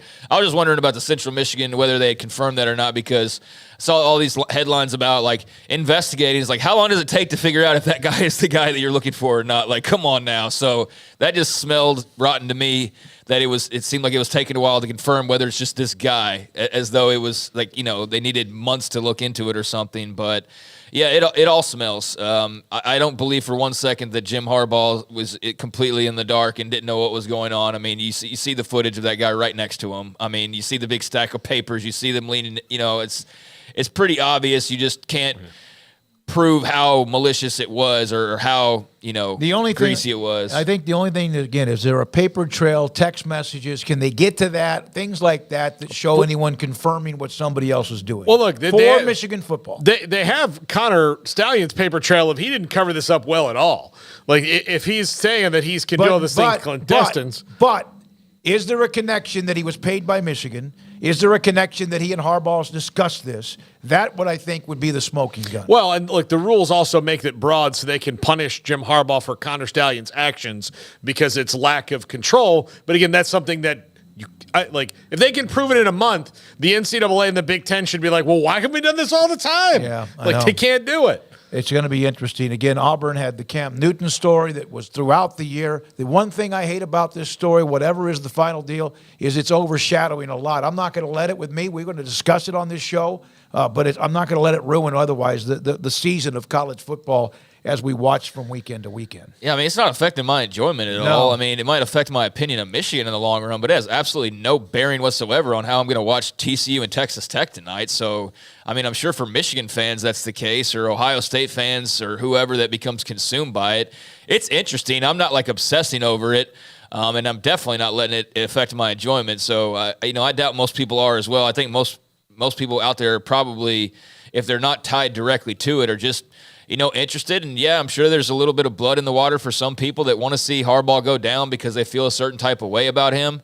But yeah, I mean, it seems pretty complicated right now trying to peel back all of the layers on, what can happen or how it can happen and what this entity can do or what they can't do. I don't know how all that works. So I'm just going to sit back and watch it unfold. But it's been, an interesting story to say the least. And it has, put a little, I don't know if you'd say asterisk, but it has put a little mark next to Michigan's run that they've been on. And so we'll see. They're either going to galvanize, it's us against the world and do that whole thing here over the last month and go beat Ohio State and get into the playoff and throw middle fingers and all that. Or, they're going to show some cracks and they're not going to end up at the end spot and everybody can be happy that they didn't win the national title. And we don't have to have the conversation about, what happens with that title and Harbaugh and all those things. What if they were 3-6?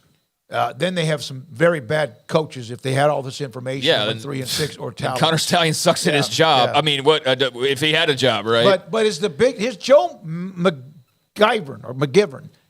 No way the Big Ten, and I'm going to insert, or any conference, is punishing a playoff team. Yeah. Because they themselves make money off of Michigan or whoever would be in this position if they make the college football playoff. Yeah, that would be. Now, look, all of a sudden everybody's pulling for Ohio State for the first time in their life. Yeah, but that's the only thing that's going to keep Michigan out of the national title is them losing games that people don't think they're going to lose. So Purdue, Penn State, Ohio State coming up all would have to beat them, and that would eliminate it, or whoever they play in the Big Ten championship game from the West. But I'm sorry, I laughed at that there because just lose one of those and you won't be in the Big Ten championship game. But everyone's waiting for you to lose. It's like you lose a game, you lose complete control. You stay unbeaten, and there's nothing that anyone else is going to do as far as consequences. You are open to getting to where you want to go, but if you lose this game, you lose some of that traction. Pioneer Steel and Pipe coming up. We'll have that in just a second. Also, Taylor McCarg of ESPN will discuss Michigan and the games this weekend, and this is 365 Sports. New facility, more than twice the size of our old facility. That's from the perspective of Pioneer Steel and Pipe, allowing them to carry new inventory as well as higher quantities of inventory in a much more organized fashion. And they've been in business, Pioneer Steel and Pipe, since 1943. Location has changed, values have not. still believe in the value of a handshake, and they mean that. Not wanting you to be a customer just once, but also follow up and come back and back and back again from generation to generation. Relationships with customers much deeper than just buying what they have as far as a product. In addition to longer standard lengths, you can get tubing, angles, channels, rods, and flat. They now carry standard lengths and less. If you want several shorter, more convenient lengths of material, Pioneer Steel and Pipe has it already cut for you, so you don't have to sit there and go do it yourself or have somebody else do it at some other location. 2,500 square foot showroom, over 1,000 new products in stock. It's pipe, steel, it's metal, carrying quickcrete so you can get your post and pipe and hinges and latches and concrete for your fences and gates, saving you the time of having to go to several places for that material. Pioneer Steel and Pipe since 1943 at pioneerboys.com. The right call can make all the difference on and off the field. I'm Mark Stewart with Bird Colgin Ford. When it's time for a new car, truck, or SUV, Bird Colgin Ford is the right call. Come check out our award-winning lineup of best-selling models in their class, like the Mustang, Explorer, Expedition, F-150, and Super Duty. Make the right call for your next vehicle at Bird Colgin Ford. Bird Colgin Ford proudly supports Baylor Athletics. Sic 'em Bears.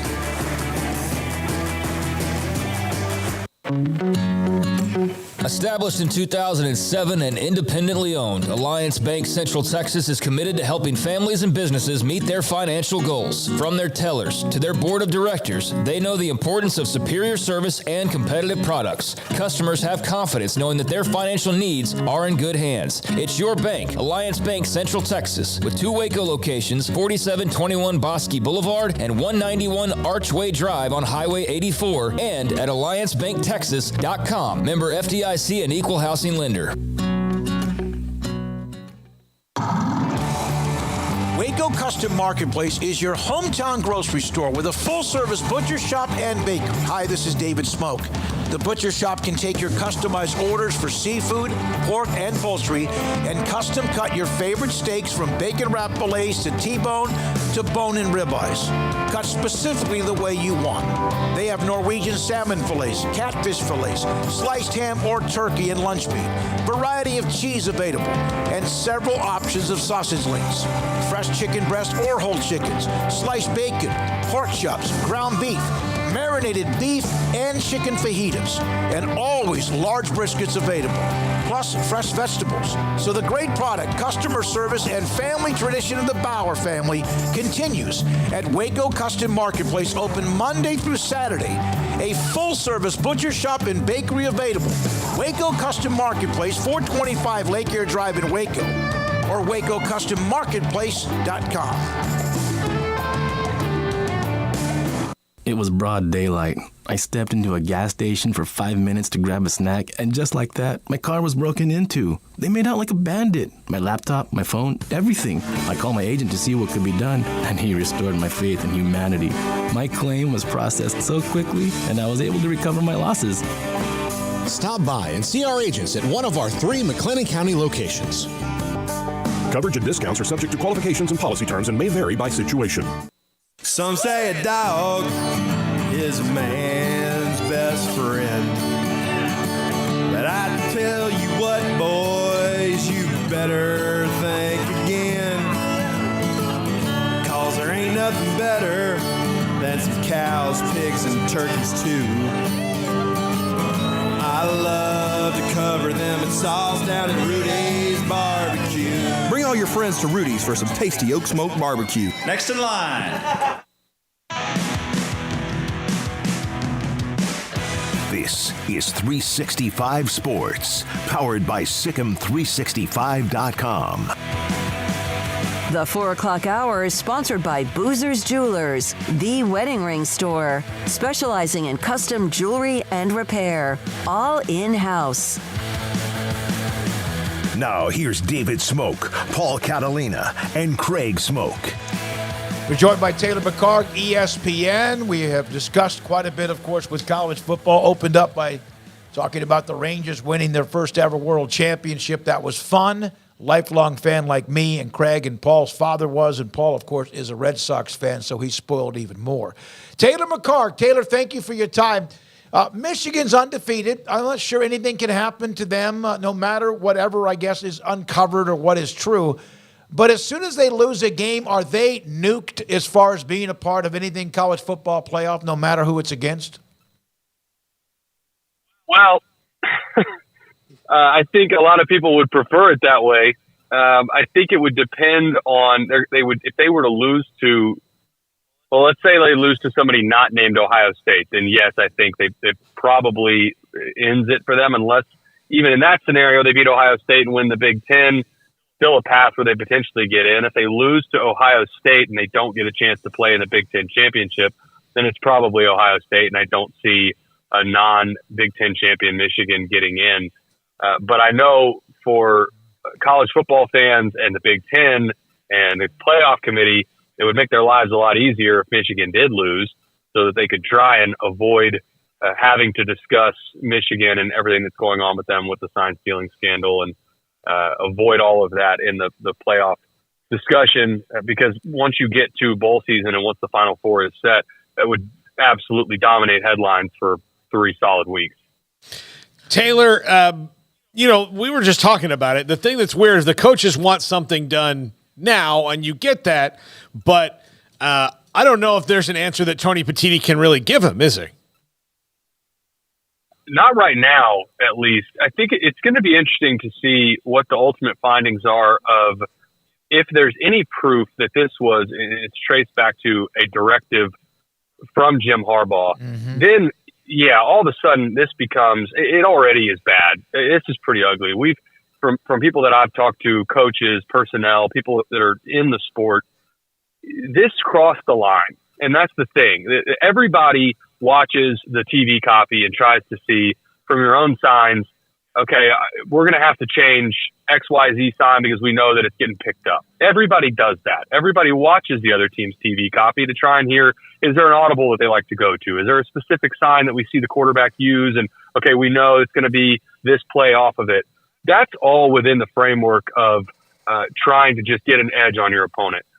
Paying several scouts in different cities across the country to advance scout and videotape signs, it crossed the line. And I know last week I talked with you guys about, a lot of these coaches aren't willing to go out on the limb and really put their neck out there for what they really think about this, but I think that's coming. You're starting to see that crack a little bit the more information we get here, and it's really unfortunate because it's taken away from a fantastic season for Michigan, a great run that they're having right now. And I know they're ranked in the first round of the rankings behind Ohio State, but I think there's a better team than Ohio State. And to land the plane on your first question, I think they probably beat Ohio State this year, and it's going to be there should be some uncomfortable conversations that are had all the way through the month of December if they do end up running the table. Taylor, a big one, there's a huge schedule in the Big 12 just in general this weekend, but one of those games, Texas hosting Kansas State. K-State's obviously been going with a little bit of a 2-quarterback look, but Will Howard had a nice game last week. On the other side, Malik Murphy making his first start. Just curious your thoughts on what you saw from Murphy and what your thoughts are on this game. Yeah, I think this is the piece of this that I'm looking for is can Kansas State throw the football effectively? Will Howard played really efficient last week against Houston, but between their wins against Houston and TCU, they're dominating the line of scrimmage against both of those teams, and that is not going to happen in that way against Texas. You're not going to play bully ball and run the football right at Texas. I think Texas may have one of the top run defenses in the entire country. Kansas State is going to have to figure out a way to create explosives in the passing game and test Texas secondary, where they've been banged up some this year. On the other side for Texas, Malik Murphy looked much better, obviously, than he did when he came on in relief 2 weeks ago.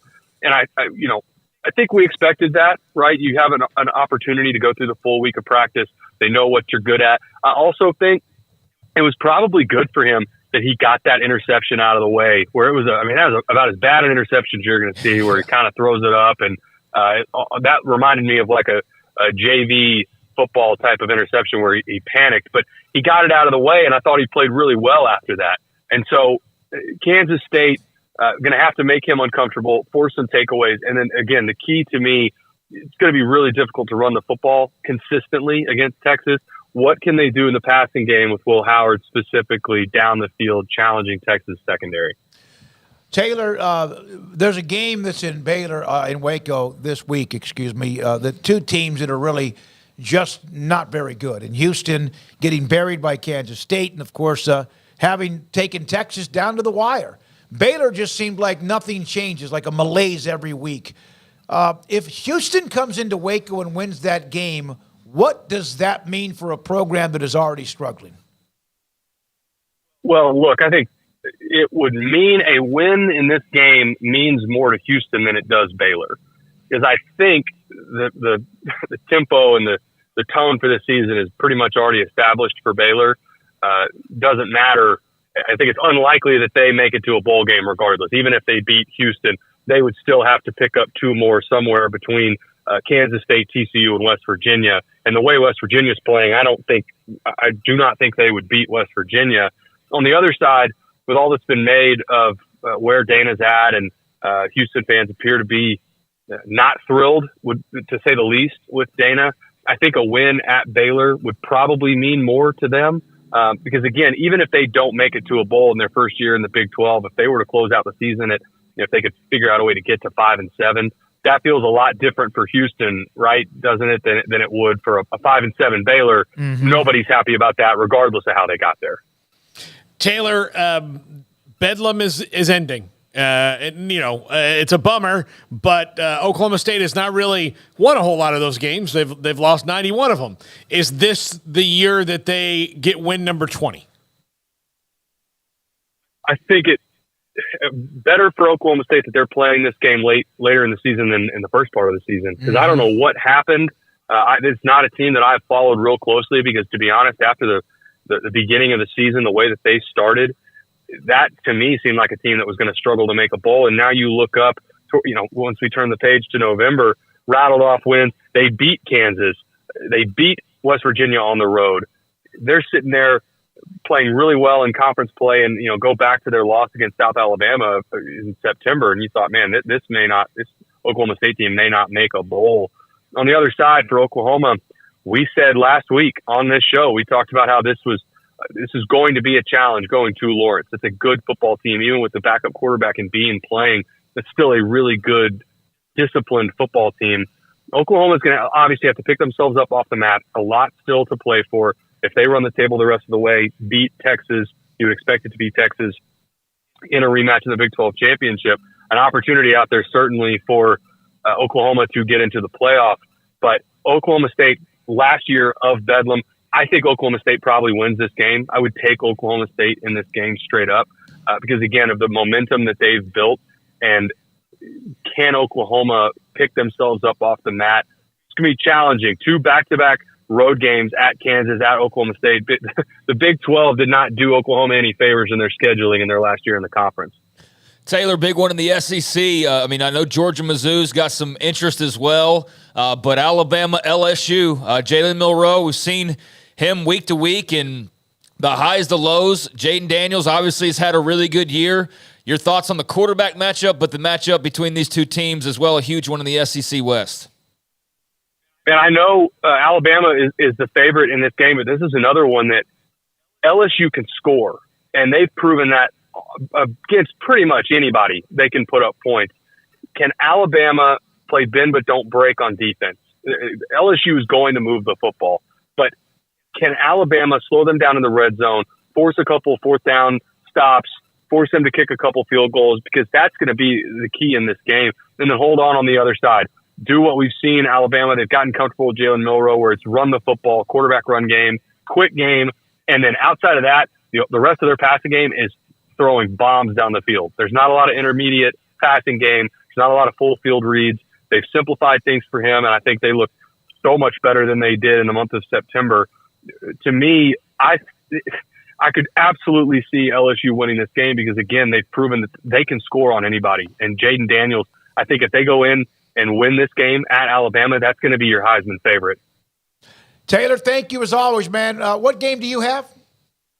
I've got a good one, man. I've got UTSA at North Texas. Oh, yeah. Two teams that really don't like each other. And UTSA, man, they are rolling now. They were 1-3 in September and have won 4 straight. And Jeff Traylor's got them playing really well, and I'm excited. That's it's fun anytime you get teams that legitimately do not like each other.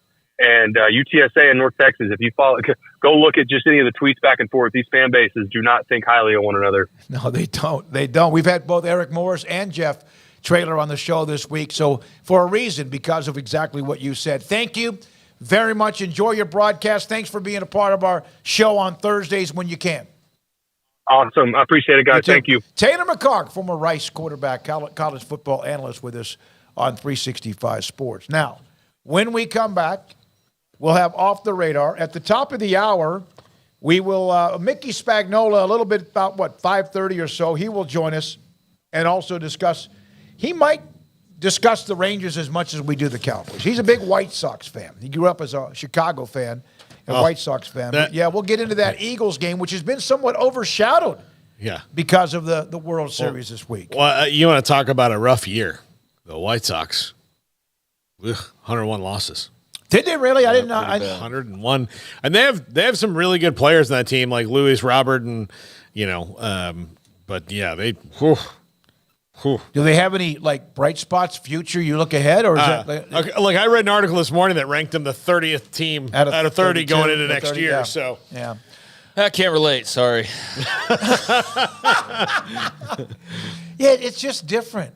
It's different. All of a sudden, there's this big, massive rock off your shoulders, or boulder, I guess is the best way. Pressure, history, tradition against you, and now Craig wearing the Texas Rangers colors after the win last night. Well, I can't jinx them now, right? So now I can't jinx it, and that's why I've had this Rangers hat on at various times. It's also cold outside now, although today it started to warm back up again because here we are in Texas, sun. Of course.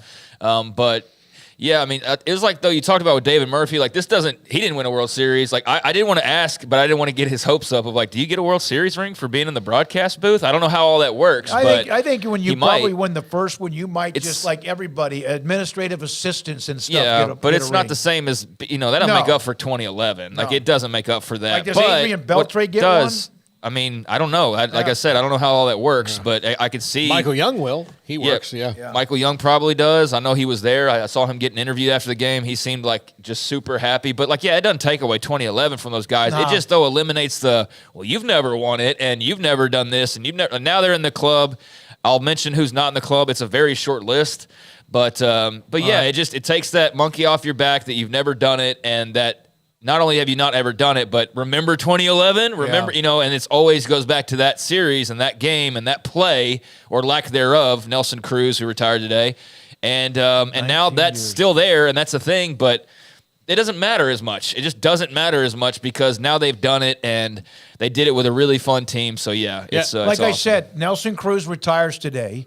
Frank Howard, the great Frank Howard, who was a part of the original year, former Senator and Dodgers great, he died this week, and I could go back and watch the David Freese pitch, both of them, and not get nauseated. Yes, but David Murphy can't. No, he still lost that game. But for fans, we can get over it. But I think for those guys, that's still as brutal as ever. It's because you don't have a World Series ring. I'm glid for you, but I'm still mad at Aaron Boone. Yeah, But this does not erase Neftali Felice in the way he. But it doesn't. Yeah, it doesn't sting as much anymore because now you don't have to wonder if it will ever happen. It's so hard to do these things. Yeah, I think that's over. The Game 6 ending, or twice, when Altuve hit the home run in Texas, in Arlington, it brought back even deeper scars. My God, the Ranger fans just can't have nice things. When we come back, Craig Smoak and Off the Radar, this is 365 Sports. Can't wait to see how it goes. Coming up, not this weekend, but next, November the 11th at the Duval Ranch in White House, Texas. Great people. Aaron Duval, Jean, his wife, also Samantha Duval, TexasBeefHouse.com. Raised Wagyu beef, aged Wagyu beef. And they're going to have their first public beef auction November the 11th at the Duval Ranch in White House, which is, of course, just a little bit south of Tyler. It will be a live auction. You can bid in person. You could also bid on the phone, and you can even get online and be a part of that auction. TexasBeefHouse.com with their raised Wagyu beef, farm-raised Wagyu beef right there on their ranch, and also aged farm-raised Wagyu and Angus beef. 30 to 40-pound bundles with steaks, hamburger, and primals. Paul, put his mic on. What's a primal? It's like the thing that Rocky was hitting. Yeah, a big old piece of meat that hangs from a hook that sometimes you see inside the meat house and slaughterhouses. 30 to 40-pound bundles, steaks, hamburger, and primals.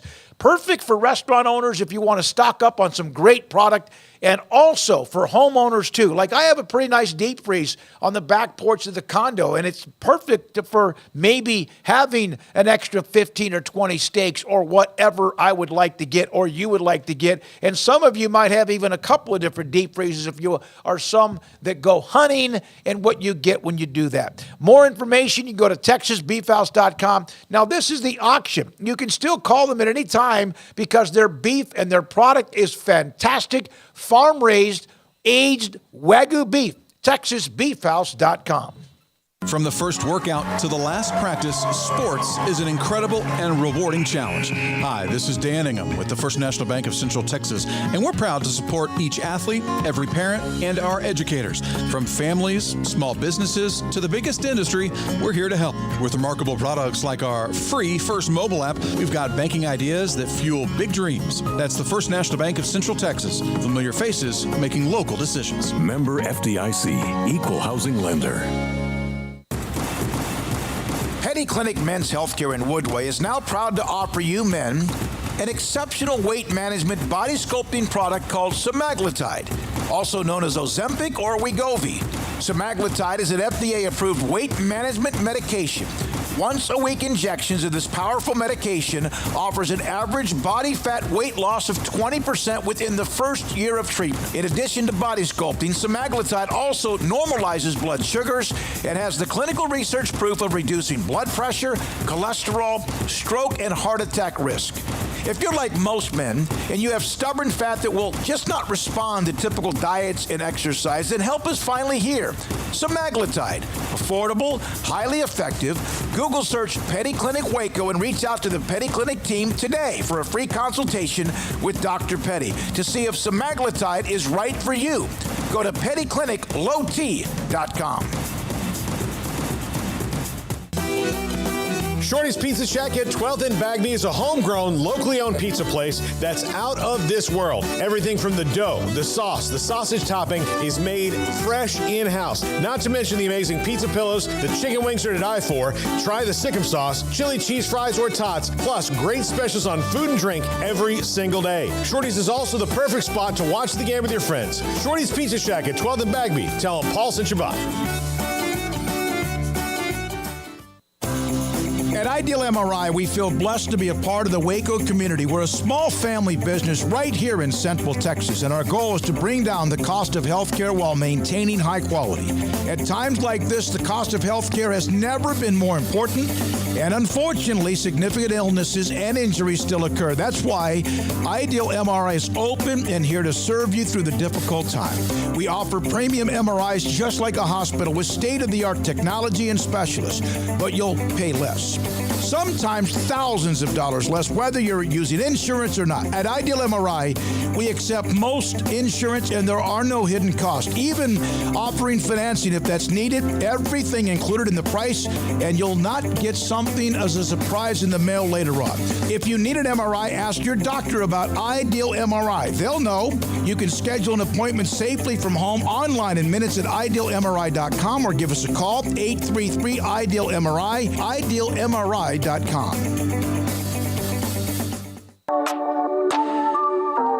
This is Craig Smoak's Off the Radar, presented by Alliance Bank. They take pride in making banking easy. AllianceBankTexas.com.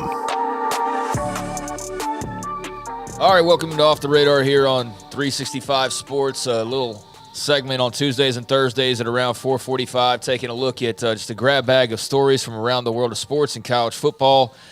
just depending on kind of the way the wind's blowing as far as headlines and all of that. But, let's talk a little bit more. And I do have some college football to get to, and I do have some NFL to get to as well.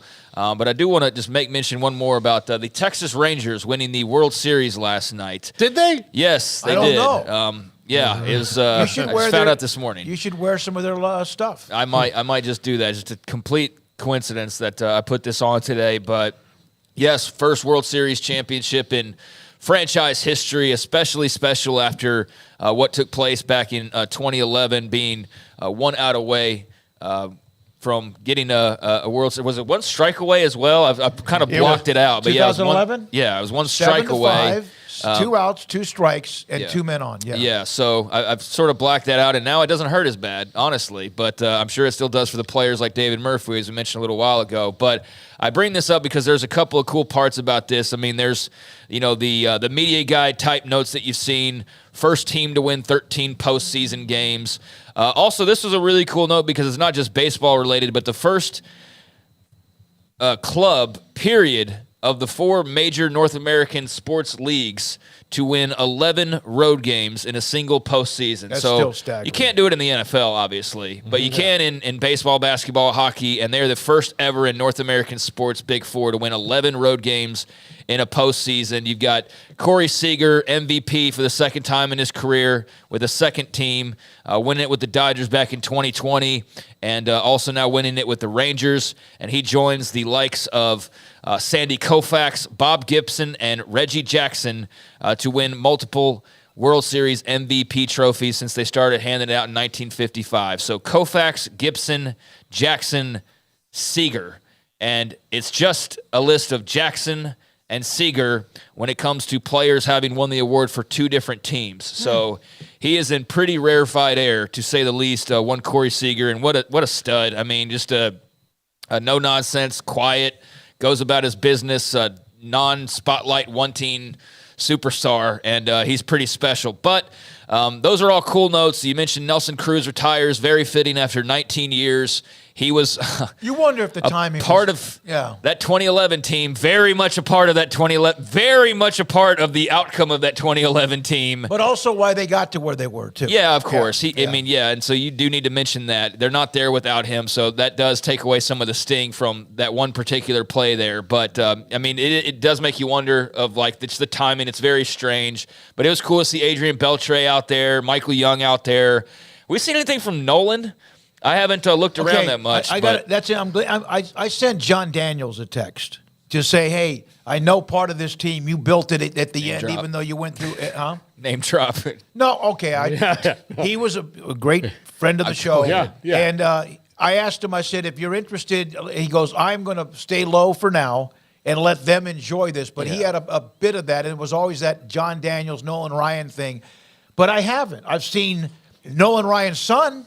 Reed Ryan? There's a, I saw it on Twitter earlier. Him and his wife did a video thanking the team, and then they're from the Nolan Ryan Foundation and the Round Rock Express. So they sent a video out. Cool deal. I'll have to look for that. But, for a long time, the Nolan curse was a very real thing. That's over and done with now. Yeah. So a lot of bad juju going to the wayside with that win last night. But in grander terms, as far as the World Series and who else won that and what that means, with the Rangers winning, there are now 5 teams in all of baseball that have not won a World Series at this point. If you want to play a little game, we can. Can you name any of these 5 teams or all of these 5 teams? Let's see if the chat room, give them the first one. Adam McDonald will get to your question in a minute. Who are one of the 5 teams in Major League Baseball that has never won a World Series championship? Brewers. Yes, they are. Yes, the Brewers are one of those 5 teams. Owen, would you like to tell us what one of the other ones is? It's weird to say it, but Seattle. Yeah. Yes, you can't if you could hear that or not. Seattle Mariners. Owen's a Seattle fan, so there's 2 of the 5. The Milwaukee Brewers have never won a World Series title. The Seattle Mariners, now the lone team in the AL West that has not won a World Series title. And any other guess, fellas? Someone put in a not going to bring up his name. Well, Scotty B said the Angels, but remember the Rally they've won Monkey? it. Rally Monkey. They have won it. Yeah. The San Diego Fathers have not. Yeah. Yes, the Bob Kramer Padres. said the Padres, The San too. Diego Padres have not won a World Series. The Seattle Mariners have not won a World Series. The Milwaukee Brewers. And then there's two more. And, this one's not that big of a deal because they're not that old. It's the Rays and the Rockies who joined the league in the 90s. So I don't, feel as bad about that one if I'm those franchises, although, you want one, obviously. And so, there you go. Padres, Brewers, Rockies, Rays, Mariners. That's it. That's the list of teams that have not won a World Series. So the Rangers are able to get out of that club that you don't really want to be a member of, and we'll see if any of these five are able to put something together. Obviously, the Rays have knocked on the door. Yeah. Now, the Mariners have always had, good runs, but they've never been. Yeah, they never amount to Buhner, Griffey, all those guys. So, we'll see with Rodriguez and if they can't string something together. But there you go. Padres, Brewers, Rockies, Rays, Mariners. Now the list of teams that have not won a World Series. Yeah. And the Rays are 0-2. The Rockies went to 1. I just want to bring this up. It was in 2011. Or 2013, I'm sorry. It was in 2013, and they went in on a 17-game winning streak, and they went out on a 4-game losing streak. It must have been I don't the team know out of who Boston. Yeah. did that to them. All right. Yeah. Well, the Red Sox have definitely not been a part of that list for quite some time, but especially with the drought, even the drought list, Red Sox able to jump off that. You've been able to enjoy that, and now we all get to enjoy this Rangers one, so it's pretty special. There you go. There is the list. Now, I found this also cool. This is the final baseball note here, but the National Baseball Hall of Fame and Museum, they announced the items that they plucked to now put on display from this Rangers World Series run. And I just thought this was kind of cool and something different. So the artifacts that they are taking that are going to be heading to the Baseball Hall of Fame are Bruce Bochy's cap. They're also going to take Corey Seager's helmet, Adolis Garcia's Game 1 bat, Josh Sborza's glove, Evan Carter's batting gloves, Marcus Simeon's Game 5 jersey after he had the big home run that just basically sealed the deal. Nathan Eovaldi, they will be taking his Game 5 cap and spikes, and also Will Smith's luggage tag. Yeah, that's weird. So, do you guys know why they would take Will Smith's luggage tag? I do. Sorry to mention this, not on the show, but earlier in the day. Paul? Will Smith has won the last 3 World Series. With three different teams. Yeah. 34 years old, won the 2021 World Series championship ring with the Braves, was with the Astros last year, and now joins the 2023 Rangers. So 3 years, 3 teams, 3 World Series wins. First time in Major League Baseball history that's ever happened. So as a joke, but also as kind of a cool note, they are taking his luggage tag and putting it into the Baseball Hall of Fame. So I just thought that was pretty funny and a pretty cool little note there. And I don't know when that will all go on display, but a pretty neat thing. And I never really thought about that, but that's cool if they just go and start gathering that stuff and we'll put something together with it and all that. So you'd think the ball would be involved somewhere, like the last pitch, or maybe Jonah Heim, his catcher's glove, because he was a strikeout. They can't. They could collect 95,000 things. Yeah, there's so many things I wanted. Like Josh Sborz, like what's the feeling of when you get that last out? You throw your glove on the ground. Yeah, how do you, the emotions that shoot through your body from I better make a good pitch and not put somebody on to holy crap, it's over, and I'm the one who was like I threw that pitch. It wasn't the greatest jump into the catcher's arms moment either. It was kind of an awkward, like 2 white guys trying to do a cool high five. There was a lot of awkward moments, and like Bruce Bochy getting sprayed right in the eye with champagne right as they're celebrating, and they're popping corks, and he immediately gets hit directly in the eye, and so he has to turn away from the cameras because you can tell he's in pain. But no, I mean it was awkward in a good way because these guys are just goofy and ecstatic and just probably can't believe what's going on in their lives at the moment. And you saw a lot of those emotions boiling over with Marcus Simeon having finally accomplished that. He had the huge home run, obviously, after having a pretty rough playoffs and able to have the big moments. So anyways, those are going to the Hall of Fame, all those items that I mentioned, and I thought that was pretty cool to check out. Meanwhile, one other baseball note, but this kind of ties a lot of things together. Max Muncy, former Baylor Bear star, signing a 2-year, $24 million deal with the Dodgers. So Max Muncy re-ups with Los Angeles, where he knows Corey Seager. He knows about World Series, and he's getting a 2-year, $24 million deal, so good for the former Baylor star. He's getting inducted this weekend, remember, into the Baylor Athletics Hall of Fame, too. Yeah, good for Max. Not a better guy in the world than Max Muncy. Just what a great dude. I have this question for you about Corey Seager. I think if more hitters did what Corey Seager does, swing at the first pitch.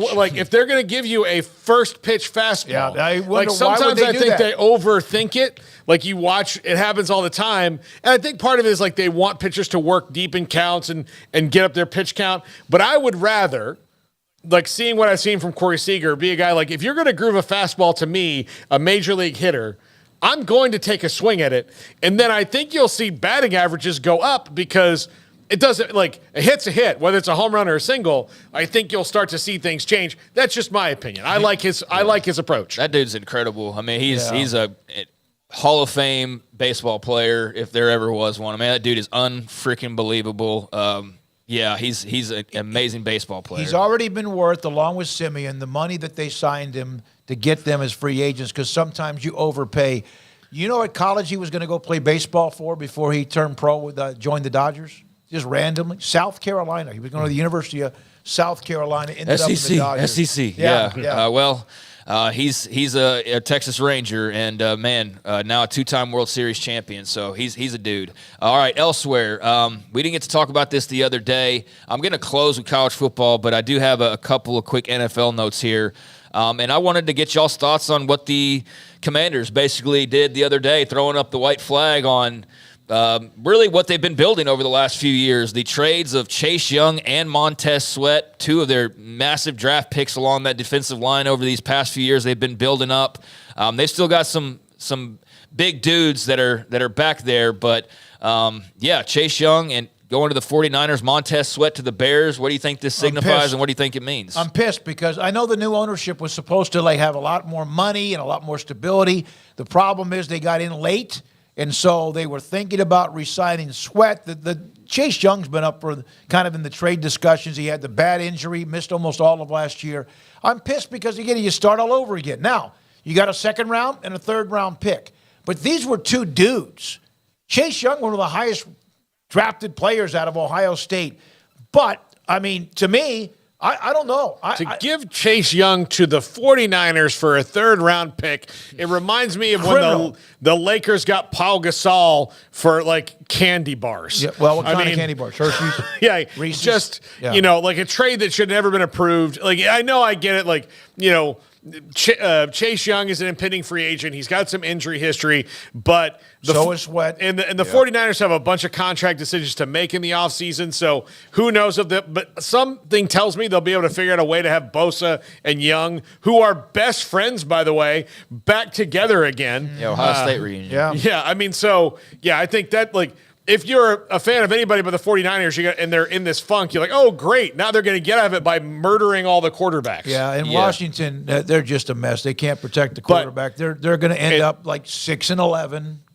That's it. It's going to be for them. I think it was Andrew Brand I saw make this point today on the whole thing was you've got a general manager and a front office that is everybody's probably gone in the next year or so. And then given the hey, we need the roster to be at this point when you guys, at the end of the season, and they have to get it there because they're trying to keep their jobs and know they may not. So it's a weird situation for everybody in Washington right now, and I don't begrudge the front office. I just think it's kind of you could have maybe gotten more for Chase freaking Young. Yeah, I mean, but I think we're overrating him based on Ohio State. He hasn't been Chase freaking Young for a long time now. Yeah. Now, maybe they can unlock that in San Francisco, but he has not lived up to his billing as this game-changing, he had one really good year. Yeah. Freak show. He's been good, but I mean, if you're going to go hire a new coach, which they're inevitably going to do with new ownership, then you're not going to go sign these two guys to massive new contracts, and then the guy walks in and he doesn't even want those guys, Yeah. So it's definitely a changing of the guard. They're preparing themselves to make a massive change at head coach. Also, former Baylor star Andrew Billings signed a new 2-year deal with the Chicago Bears today. So a couple of good for Andrew, former Baylor folks, and he's been able to. For a guy that doesn't even really want to be there from the, you know what I mean? The guy would rather be driving a tractor and running a truck business or whatever, right? Never seemed like he was all in as far as the NFL. Kind of like JaMychal Hasty of like, you're good enough to like, what a luxury of you're good enough to be in the NFL and make money, but you really don't want to be doing that. But you're smart enough to know like, I'm not going to make money like this any other way. So I'm going to go play in the NFL for as long as I can, make money, and then I'll start my trucking business when I'm in my 40s. You know what I mean? Andrew Billings with a new 2-year deal with the Bears. So congratulations to him. And he's been able to have some longevity, which has been great to see tonight on Prime. Titans at the Steelers at 7:15. And I guess what, Paul, the big news last week, the Titans and their quarterback situation is kind of taking a turn here. And any thoughts on Titans and Steelers later on this evening? I have 2 Titans fans in my house right now. Well, I guess 3 if you count Amanda, but my in-laws are there. And based on them, they're thrilled. And look, Will Levis kind of got dogged for he was the guy who fell in the draft for like weird reasons. Like, oh, he think he likes his girlfriend too much. And look how pretty he is or whatever it was. I mean, maybe if you want to not draft him because you don't think he's right for your franchise, that's fine. But like that was the rumor mill guy that kind of got out of control there. And he stepped in his first start, did really well. Look, Ryan Tannehill's, his career is winding down. And he's not going to start for them, I think, for the rest of the season. They need to see what they have in Will Levis. They've got some playmakers. This could be Derrick Henry's last year. I like the fact that they're rolling with it. And look, the Steelers' offense is so bad right now. Might as well take a chance to kick them while they're the Steelers aren't down because I think they're 500 right now, but at least stuck in neutral. Yep, so that'll be coming up later on tonight. Will Levis and the Titans against the Steelers. So you can check that out on Amazon Prime. Meanwhile, college football got 3 games on the tube later on this evening. And a big one in the Big 12 starting at 6, TCU at Texas Tech. I've seen the line kind of waver by a point or so, but last I looked, I mean, Tech is like a couple of point favorites, I think, in this one at home on a Thursday night, but 6 p.m. kickoff there at Jones AT&T Stadium on FS1 is where you can catch that. And the basic gist of this is, Texas Tech needs to win this game to basically keep their bowl hopes alive. It's going to be very difficult for them to make a bowl game if they don't win this game later on tonight. And for TCU, they're in a slightly better position as far as, the wins needed. But still, they're at a spot where they've been very up and down as well. And so they need to win a couple more, and this would put them in a good spot to be able to do that. But Tech needs to win 3 more down this stretch. So tonight is a must-win in many ways with it being a home game. Also, Wake Forest at Duke at 6:30 on ESPN, so a battle out of the ACC. And on that note, Riley Leonard, Duke quarterback, will not be playing, missing an extended period of time, the latest word, with a left toe injury suffered late against Louisville. That according to an ESPN report. So true freshman Grayson Loftus will make his first start for the Blue Devils against the Demon Deacons, and he has 5 total passes so far in his career. So it will be interesting for one Grayson Loftus and that Duke offense later on tonight. But yeah, no Riley Leonard for that battle over on ESPN, and then also at 6:30 on ESPN2, South Alabama. Oklahoma State, you look at that big win over Oklahoma State earlier this year at Troy, so that ought to be interesting. 6:30 p.m. over on ESPN2. So, yeah, a good little triple header coming up later on tonight. And there are a few things off the radar. There's college football to go home to tonight. The series is over. Duke has lost to 3 teams ranked 10th or 11th, 4th and 18th, with Louisville, Florida State, Notre Dame in reverse order. When we come back, Mickey Spagnola just around the corner. We haven't really looked at the bangers. We might just do that next, along with the picks we had. A couple of them are our picks. Look at the college football bangers in the entire Big 12 schedule, all of that and more. This is 365 Sports. Marco's Pizza, their homepage, marcos.com. Honey Magnifico. No, Hot Honey Magnifico. It's kind of like almost a barbecue sauce or a honey sauce, a combination. They have the actual $10.99 each. You get a Magnifico pizza, whether it's pepperoni or you get sausage, and the toppings are loaded across the pie. Whether you get original crust, thick crust, or I always like the thin crust and make it kind of a Chicago cut in squares. They have the Hot Honey Magnifico, just $10.99 each, and you saw the bottle. They're just squeezing it on the pepperoni, just melting across the pepperoni. Pizzoli, $5.99 each. Also on Marcos.com, $3 off all large specialty pizzas, boneless wings, savory sauces, $7.99 for 10 pieces, and also 2 medium, 1 topping pizzas, cheesy bread, 2 liters of soft drink, $21.99. Code words on all of them. Marco's Pizza, 5 locations in Waco. Marco's Pizza. Pizza lovers get it. It takes time to reach goals. It's a truth that applies to more than sports. It goes for your financial goals as well. You work hard for your money, and you deserve an investment strategy that lines up with your game plan. And Chuck Verno, your Edward Jones financial advisor, can help. If financial investments aren't putting forth the effort you desire, stop by today for a financial review.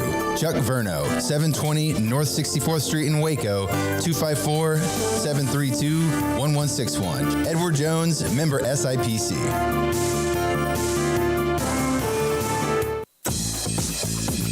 Baylor Scott & White Southwest Sports Medicine and Orthopedics, the team physicians for Baylor Athletics, diagnosing and treating all sports-related injuries, including concussions. These specialists also provide orthopedic services for athletes and non-athletes alike, whether it's knee or shoulder pain, a wrist injury, orthopedic spine care, and even an arthritis and total joint clinic. Trust the doctors Baylor Athletics trust. Baylor Scott & White Southwest Sports Medicine and Orthopedics wants to get you back in the game.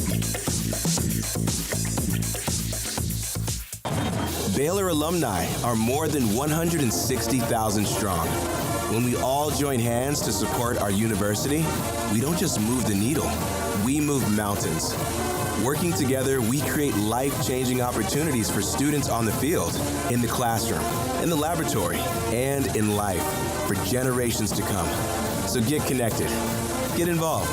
Learn how at baylor.edu/alumni. Samantha Duvall, Marketing Director for TexasBeefHouse.com. You know all about their great Wagyu beef and product they have. You can go to TexasBeefHouse.com for anything you want to order. But, Samantha, thanks for your time. There's an auction coming up in the month of November. Can you tell us a little bit about that? Yeah, so November 11th, we're having our first public beef auction. It's going to be here at our ranch in White House, Texas. It's going to be a live auction. You can bid in person, you can bid on the phone, or we'll also have it online. We're auctioning off Wagyu and Angus beef. We'll have 30 to 40 pound bundles. They'll be full of steaks, hamburger, and primals. This is perfect for not only the restaurant owners, but also homeowners. So if somebody wants to load up your deep freezer with some great products from a place that is just delivering all of the time with Wagyu from their ranch to your plate, TexasBeefHouse.com. You don't want to miss our best price deals during the Black Friday sales event at Allen Samuels. This month, you can save big on the truck you've been looking for, like the new 2023 Rams. Shop our great selection of inventory in-store or online today at Allen Samuels in Waco. This is 365 Sports, powered by SicEm365.com. The 5 o'clock hour is brought to you by Edward Jones Investments and financial advisor Chuck Verno, who'll navigate you through today's financial climate. Edward Jones, making sense of investing. Now here's David Smoak, Paul Catalina, and Craig Smoak. We'll get to a couple of things. College football is a schedule in just a moment. I got a question to the chat room, and I asked this earlier, but what is the most money you have ever spent on buying candy for anyone who's going to come by your house to trick or treat? I'm going to give you the total that I had somebody send to me. TJ, great viewer of the show, in a little bit. It blew me away how much money he spent on trick or treat on Halloween night. Now, college football. Here's the schedule for the Big 12. We have discussed some of these games at length. TCU tonight, as Craig just brought up, Texas Tech. Which is more of an elimination game? Kansas State, Texas, Oklahoma State, Kansas at Iowa State. Well, I think Kansas and Iowa State, because the loser of that game will kind of probably be 2 games back of trying to get into the Big 12 title game. But Iowa State's got 1 loss in the Big 12, right? Yeah. Kansas has how many? All the teams that you just mentioned, with the exception of Kansas. Kansas has 1 loss. Yeah. So Kansas has 2 losses in the Big 12. So that's for sure for them an elimination game. Well, it's a 5-way tie right now. It's going to be a 3-way tie no matter what after this weekend. Yeah. For first place. So because which one 4 of them play each other. Okay, I agree. But there are games where teams are going to have not only one more loss, but head-to-head losses. Now, that can change because they might have wins against somebody else the other team lost to. Which of them, in order, do you think is an elimination game? Well, I mean, to play in the Big 12 title. If they're going to have a 3-way tie, then they all are for somebody. So I don't know. That's like with everybody having those same records, it makes it really difficult to answer that question. I mean, what's more of another? Like, it's probably who has the tougher schedules on the way out. So yeah, that's exactly what I'm talking about. But we don't know it off the top of our heads who everybody plays right after this. I mean, if we had a little time to prepare and answer that question, we can tomorrow and say like, all right, who does this team have left? Let's bring it up tomorrow. But I mean, there's going to be 3 teams that are at the top of the pack after this weekend, potentially, if Iowa State wins. If they don't, then there will be 2. And then that will be much clearer, but there's not really much separation because there's still those 3 weeks remaining. And it all depends on how the schedule is set up. So I know what you're getting at, but it's kind of hard to say. It's hard to say who's eliminated. It's a lot more complicated than I think it needs to be, but I get it. That's fine. I didn't give you enough time to study. I didn't study it either. Oklahoma, after Oklahoma State, has West Virginia, BYU, and TCU. And Oklahoma State, I think, has like Cincinnati, not Cincinnati, but they've got 3 of the new teams. Oklahoma State? Yeah, they've got 3 of the new teams. They've got BYU and UCF and Cincinnati, not Cincinnati. They have UCF, Houston, and BYU. Yeah, UCF, Houston, and BYU. So for whoever wins that game, it seems like they've got a pretty easy road into Arlington compared to everybody else. I mean, Kansas and Kansas State still haven't played. Kansas State has Texas this weekend, then they play Baylor at home, then Kansas in Lawrence, and then Iowa State. Yeah. So, yeah, I think Kansas State's got the toughest road of all the teams left. And then Texas's schedule, as we mentioned at the beginning of the year, was never really all that tough, although it's gotten tougher by extension. They have Iowa State left, which is probably their toughest one. Iowa State has BYU, Texas, and Kansas State. That's not easy either. So it looks like Kansas State, Iowa State, based on after this weekend, have perhaps the toughest road after that. So there we are with the Big 12 schedule for this weekend. Bangers. 2 of them are in our pick'em. Missouri and Georgia, 2:30. That game's on CBS. Doubleheader. One of the last times I think that CBS will have a doubleheader with the SEC. It's hard to kind of imagine, but we know that's where they go. And then the one in the middle, which could be 50-42, Washington on the road in L.A. against USC. That game's a 6:30 kickoff on ABC. Unfortunately, because USC is a disaster, this is not as big of a banger as it could be, though.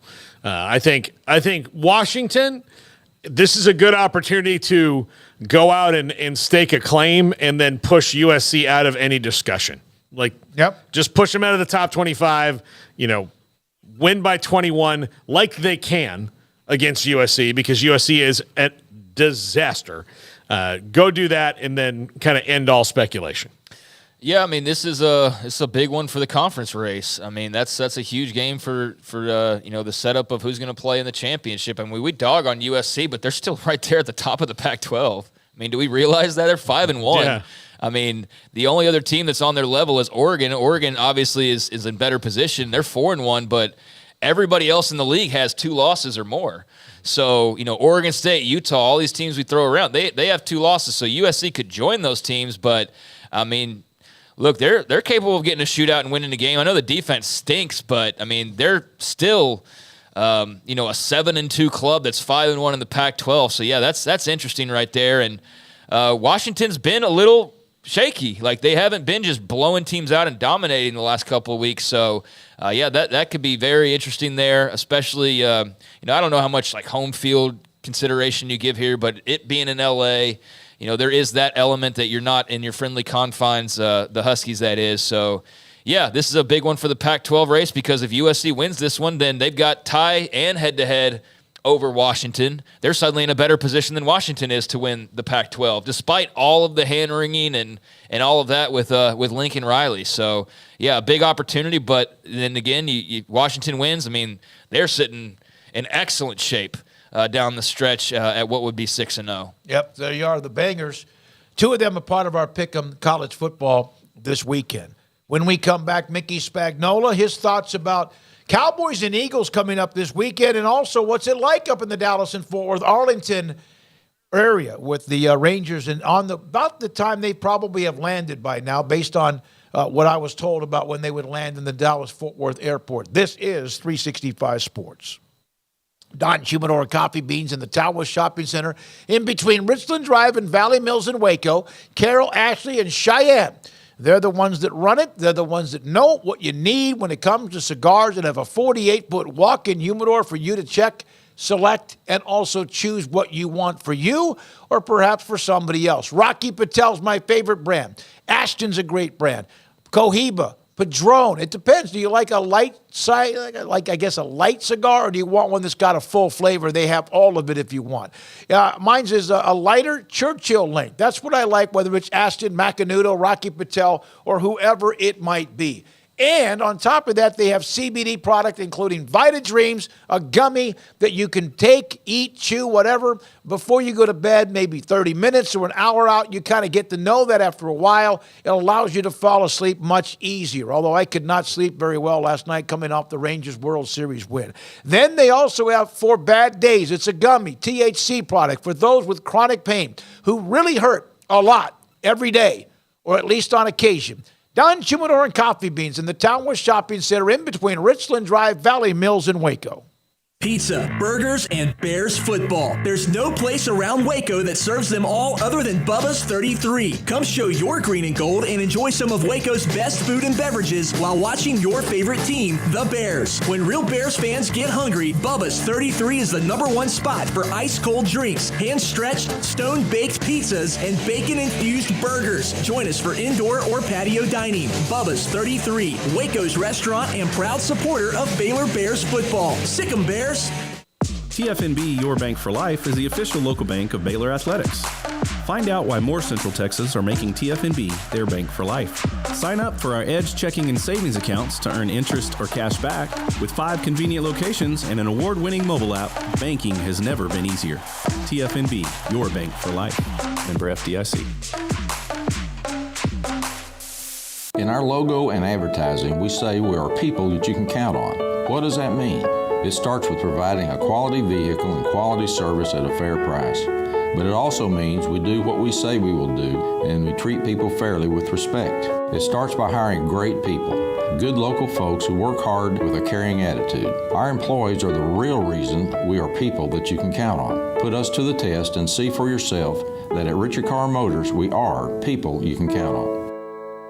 Waco Custom Marketplace, 425 Lake Air Drive in Waco, is your holiday item superstore. Half spiral hams, 8 to 10 pounds for $4.45 a pound. Pit hams, 12 pounds for $4.45 a pound. Bone-in hams, 18 to 22 pounds for $3.40 per pound. Whole raw turkeys from 12 to 16 pounds for $2.50 a pound. Whole smoked turkeys, that's smoked turkeys at 9 to 12 pounds for $3.75 a pound. And mini pit hams, 6 to 8 pounds for $5.99 a pound. All items will be in stock starting on November the 8th. And don't forget, they have full service butcher shop where you can find what you want: pork, poultry, seafood, and beef. And I bring up the beef because big beef tenderloin or a prime rib. Brian Bauer and the Bauer family. Full service bakery with fresh baked kolaches every morning and bread. And cold beer and wine. Tailgate needs from pellet fuel to charcoal. Waco Custom Marketplace and the holiday items are in stock starting November the 8th at 425 Lake Air Drive in Waco.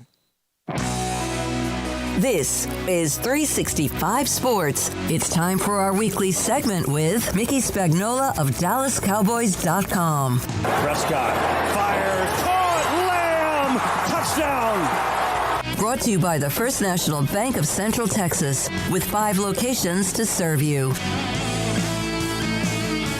Mickey Spagnola, DallasCowboys.com. Cowboys and Eagles. One hell of a game coming up this weekend, and we'll get into that a little bit. Mickey, thanks for your time. So what's it like in Dallas and Fort Worth? Of course, Arlington. The Rangers have landed. The World Series is theirs. They finally get it. What's it been like today? Well, I was just talking to somebody that was going to take work off tomorrow to go to the parade. So big parade in Arlington around Texas Live, AT&T Stadium, and the ballpark. So, and the Cowboy players and head coach Mike McCarthy were pretty fired up about it too. The fact that they were able to accomplish that and do it on the road the way they did it. I think it's a good example for this team heading into a road game against Philadelphia. You know, you don't go in scared. You don't go in with a short stick. You go in with confidence, and that's certainly what the Rangers did. And it was a pretty good scene to watch too, by the way. I don't know about you guys, but that was a long time coming for this franchise. Yeah, absolutely. You just never know. I mean, Mickey, I know that you're a lifelong White Sox fan, and they won a few years ago. You had to wait a long time in your life to see it.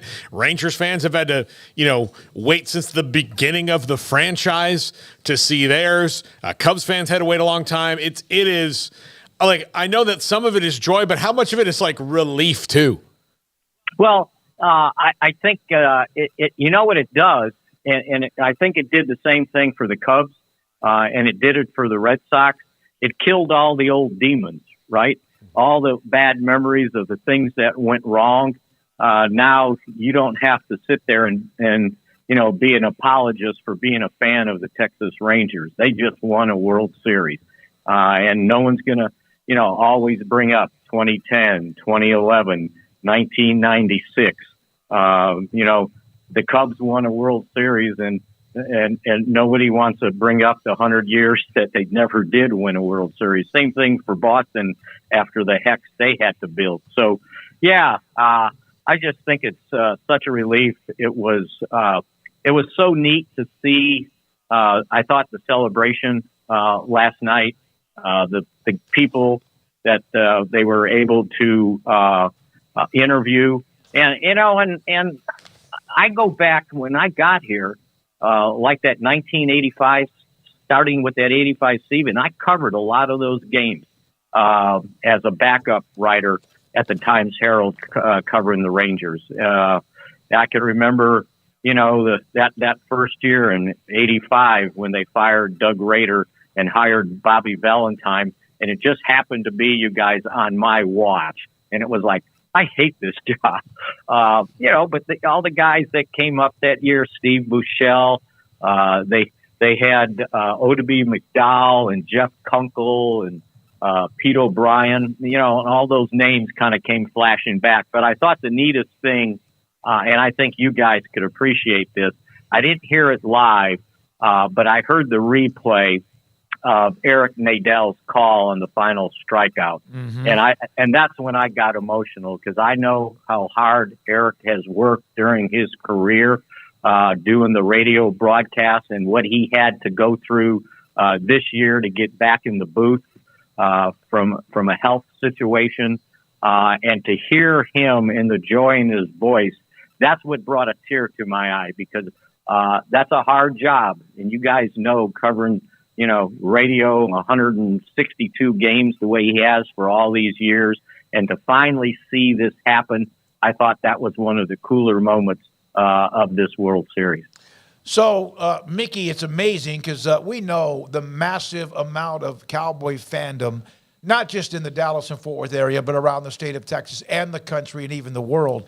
But I've always thought, and I said this back in 2011 when they almost got to the point where they won the world title but didn't, that there's a sleeping giant of Rangers fans, that they just have always just been overlooked because they're the Rangers. How many times were you and I at training camp in late July, they'd be in first place, Cowboys camp would start, and hell, they'd disappear. Do you feel that there's this sleeping mass of people that are wanting and have been Ranger fans that now can explode a little bit?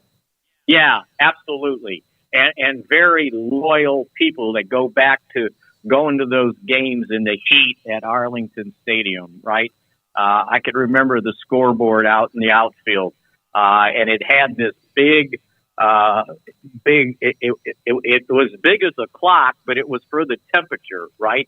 And it was to psych out the visiting team, because they put the temperature up there at 3:00 in the afternoon in August or July, and it'd be 105. And it's like, I don't want to go out there and take batting practice at 3 or 4 o'clock in the afternoon when it's 105. But those fans would go to the games, and I know they didn't sell out, but they had a loyal base of fans.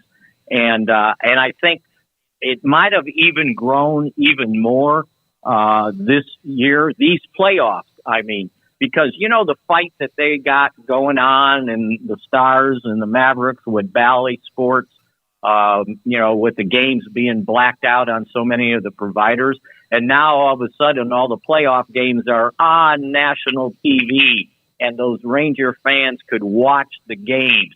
And I'll guarantee you they grew a fan base that they probably haven't been able to grow over the last couple of years because of not being able to have the games exposed on TV to so many people. Mickey, to the Cowboys now, they've got the 3 of their 4 wins.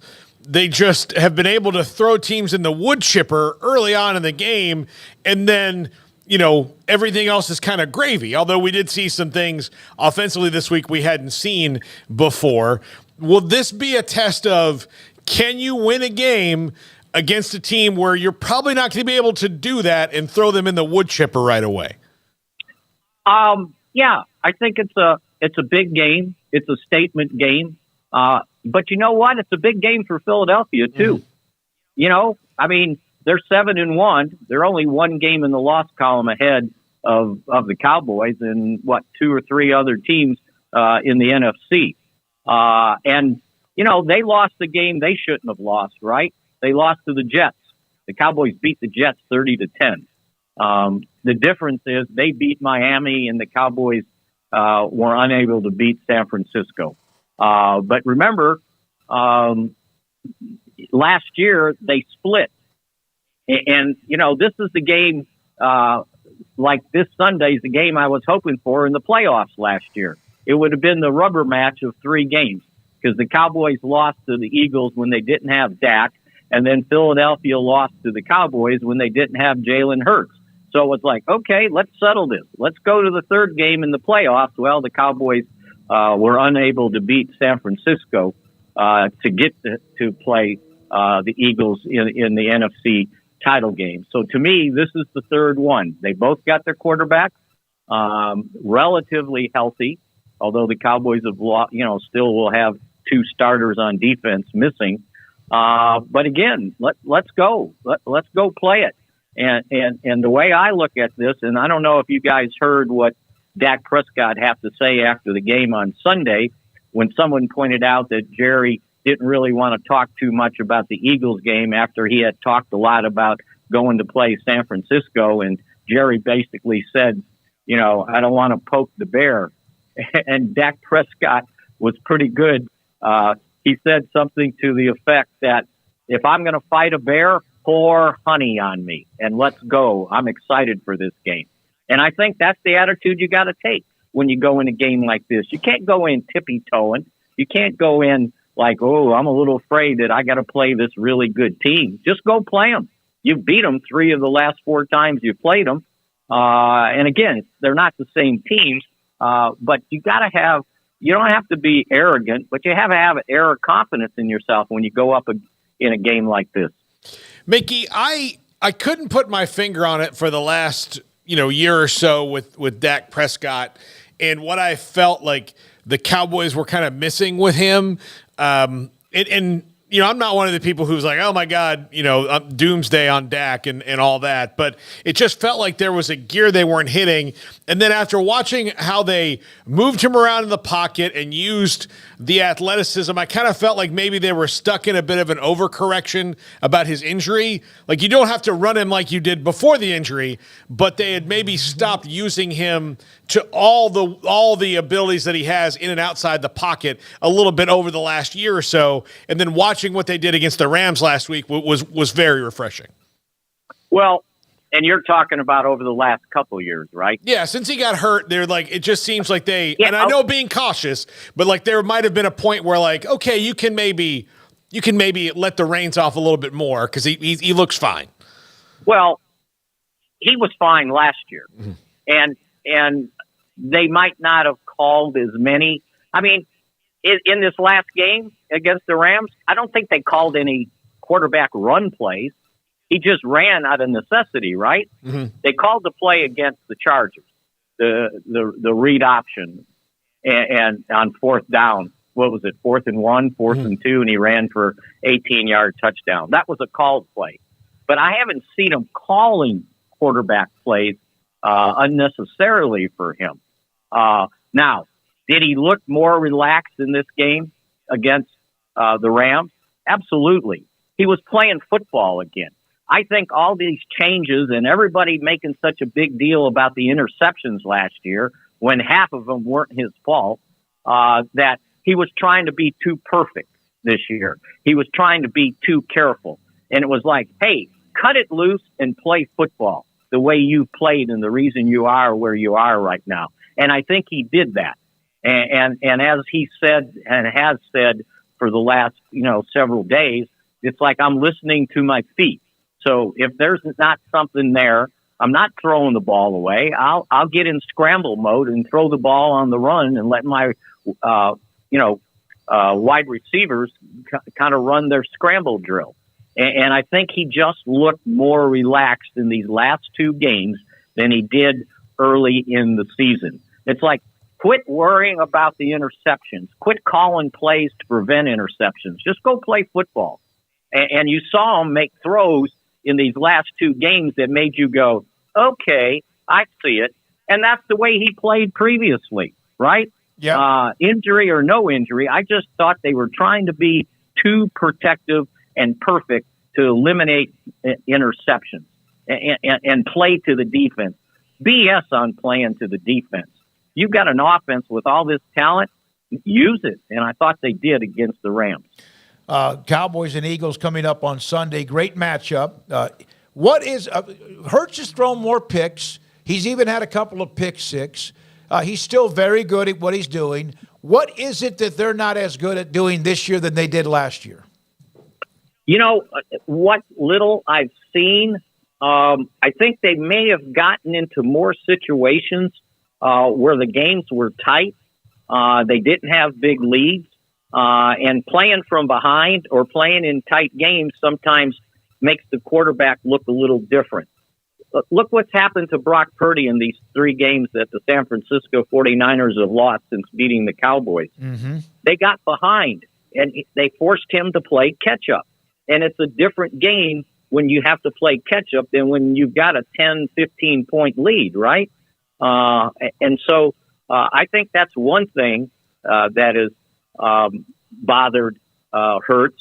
And then the other thing is now that they've got a full year to watch what he's doing, sometimes defenses start catching up with you.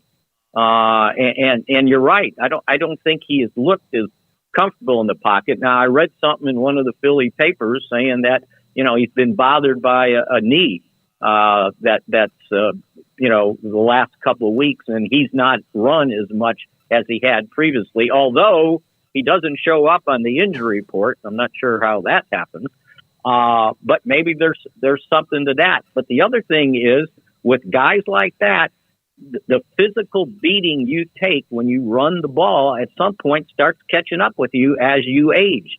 And that's why I just think these quarterbacks that try to make a living running the football, at some point it catches up with you. Maybe not right away, but at some point the physical toll is going to catch up with you. And I don't care if you can, leg press or whatever, 800 pounds, the way they say Hurts can. Mickey, thank you very much. Appreciate your time. Great game. Love watching it. Can't wait to watch it. Cowboys and Eagles coming up this weekend. And of course, a huge game, not only just the NFC East, but in the NFC pecking order. When we come back, Paul Catalina's Top 5, and this is 365 Sports. Unite Private Networks. Why should you go to Unite Private Networks? Well, I'll tell you, they're fantastic. We have been with them for a few months now, and we have not had nary a blip of a problem. And there might be a couple of things that have happened, but they were taken care of very quickly. And I'm just going to drill down on one thing right here for this live spot. Their customer service is absolutely the best customer service I have received in any industry that I have ever encountered. You call up, a person answers the phone, and they solve your problem. It is, when they say white glove, I don't even think that's high enough for the customer service. It's platinum. It is ridiculous because I used to have to sit multiple times on the phone with our previous provider for hours on end at times trying to figure out what was going on and begging them just to send somebody to our location so that they could look at it, and that me, who knows nothing about it, and the person sitting in a room who also knows nothing about it couldn't solve this problem, just send a tech. That is not what Unite Private Networks does. See if they're available in your area on uniteprivatenetworks.com, or you can just call my buddy Ace here in Waco and go to uniteprivatenetworks.com. Established in 2007 and independently owned, Alliance Bank Central Texas is committed to helping families and businesses meet their financial goals. From their tellers to their board of directors, they know the importance of superior service and competitive products. Customers have confidence knowing that their financial needs are in good hands. It's your bank, Alliance Bank Central Texas, with 2 Waco locations, 4721 Bosque Boulevard and 191 Archway Drive on Highway 84, and at alliancebanktexas.com. Member FDIC, an equal housing lender. In Texas, there's pea-size hail and baseball-size hail. Guess which one hit our house? We didn't even know where to begin, but we called our Texas Farm Bureau insurance agent, and he was so reassuring. He knew exactly what to do to get our house back into shape and our lives back to normal. Now, we're even more thankful for the roof over our heads. Stop by and see our agents at one of our 3 McLennan County locations. Coverage and discounts are subject to qualifications and policy terms and may vary by situation. Three Nations Brewing Company has 16 different beers on draft with a new beer every Friday. It also offers 2 air-conditioned tap rooms, a large indoor beer hall, a second-floor mezzanine offering a great overview of the brewing company and equipment and patio where you can relax under the shade. Plus, you can now experience the new Three Nations Beer Garden Grill on our shaded patio. Grab a cold beer and enjoy a bite from our freshly prepared and delicious menu. Street tacos, quesadillas, freshly cooked burgers and dogs, and veggie burgers too. Nachos and so much more, all prepared and cooked on site. So come visit the award-winning Three Nations Brewing Company on East Vandergrift off I-35 in Carrollton. I hate my job, but I don't mind getting up in the morning. I dread each day, but I can't wait to get out of bed. You ask me why, and what I'll say to you is true. Well, you can get breakfast tacos at Rudy's Barbecue. Scrambled eggs and brisket, they ain't fooling around. Salsa drap, son, they're the best in town. Barbecue for breakfast, yes, it's true. Put a smile on your morning at Rudy's Barbecue. Next in line. It's time for Paul Catalina's Top 5, brought to you by Texas Beef House. Where's the best beef in Texas? Your house when you order from Texas Beef House. Unleash the flavor of Texas-raised Wagyu. From our pasture to your plate, TexasBeefHouse.com. Top 5 storylines of the weekend going in. I did this thinking oh, it's Thursday, you guys are going to be gone, but you'll actually be here tomorrow because I'm thinking about taking tomorrow off anyway. I'm exhausted. It's the bye week, so Midway played 10 games straight through, and now they have a bye. High school football team we cover. So you guys will actually be here tomorrow. District champs. Yeah. District champions we cover, broadcast their games. Yeah. So ever since you left, they win a district title. Well, I mean, I'm happy I could help. I clearly wasn't helping before. Number 5, which coaches wake up to hot seats? I did not pick these 2 graphics, but there were 2 I was going to bring up. It is very interesting on Dave Aranda. I did a podcast today with a guy named Chase Thomas, a really good podcaster out of Knoxville. And he was asking me about Dave Aranda, and he asked the question, okay, what is the future hold if everything goes south, continues to go south? I said, it's a really interesting question. I think the thing that Mac Rhodes and Baylor are faced with is with Dave Aranda. You have a guy that you know and I don't want to say believe, like I think we all believe it, is one of the smartest football minds you can possibly have. You have this guy with this unbelievable skill who is so intelligent and is so can maybe even be groundbreaking if he hits it right, because he has a mind that works like very few people's in the world does.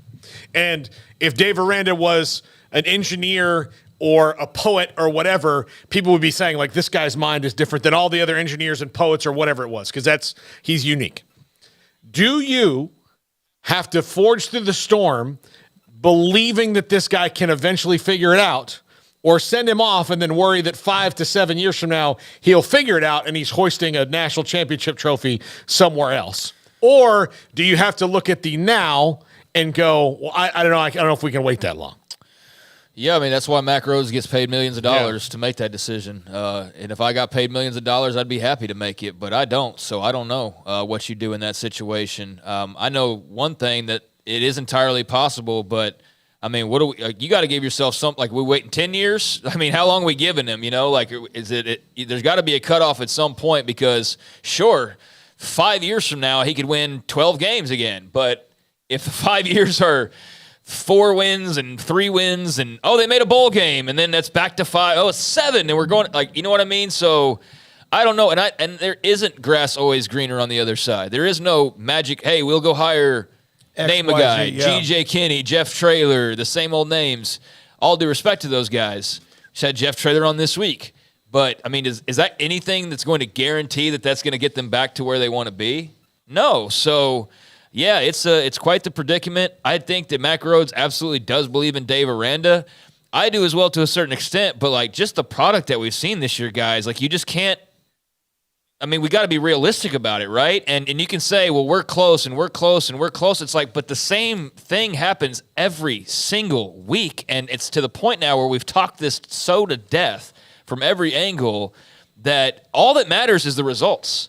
You know, all the other stuff, the way he operates the program, everything is great. But, you know, to get fans in the stadium and to have hope and positivity around your program that leads to recruiting, and like, you got to have some juice, and there's just no juice right now. No, it's a malaise. I've used that term. Ask Ricky Thompson. That here's from a guy that's a lifelong Baylor fan. He's he's younger than I am. You know, we bleed Baylor though through and through. But after these years of watching these teams, this is the most non-competitive team I can remember in recency bias. But they look even worse than some of the Guy Morris teams, who was trying to do it right because he had some, NFL type, I guess, background, and really did have some pretty decent stuff start to happen, and then Bryles took over. It's a malaise. It's like I mentioned, there are 2 teams playing this Saturday, Houston and Baylor. At least Houston has had some moments where you're like, damn, even though they're not very good. And if they come walking into Waco and they're not very good and they thump you, beat you straight up, Yeah, it's kind of this. Vegas does not have Aranda. I think there's a couple of lists that have him up there with Jimbo, but he's not on the 2 that I just looked at Vegas as far as the hot seat. And Houston is kind of who's the skinniest kid at fat camp on day one kind of award. Well, I mean, they played Texas close and they Hail Married West Virginia. Yeah. That's their highlights. Yeah, and Baylor's highlight is UCF, and that's it. That's pretty much it. And beating Cincinnati, who's worse than both. That's the thing is, I don't know, we got to go. Go ahead. We're 8 games in, and there's been little to nothing exciting. The entire time. It's just you go there and you sit there and you're just bored to death, and it's not fun to watch, and there's nothing. Or cover. And you're just there because you have to be, not because you want to be. And I think that's a big part of the problem as well, is folks, give them a reason to care. And they will, and they've tried to show that at home, but then you go and you lose every home game except for the FCS school. So who's going to the NFL draft this year?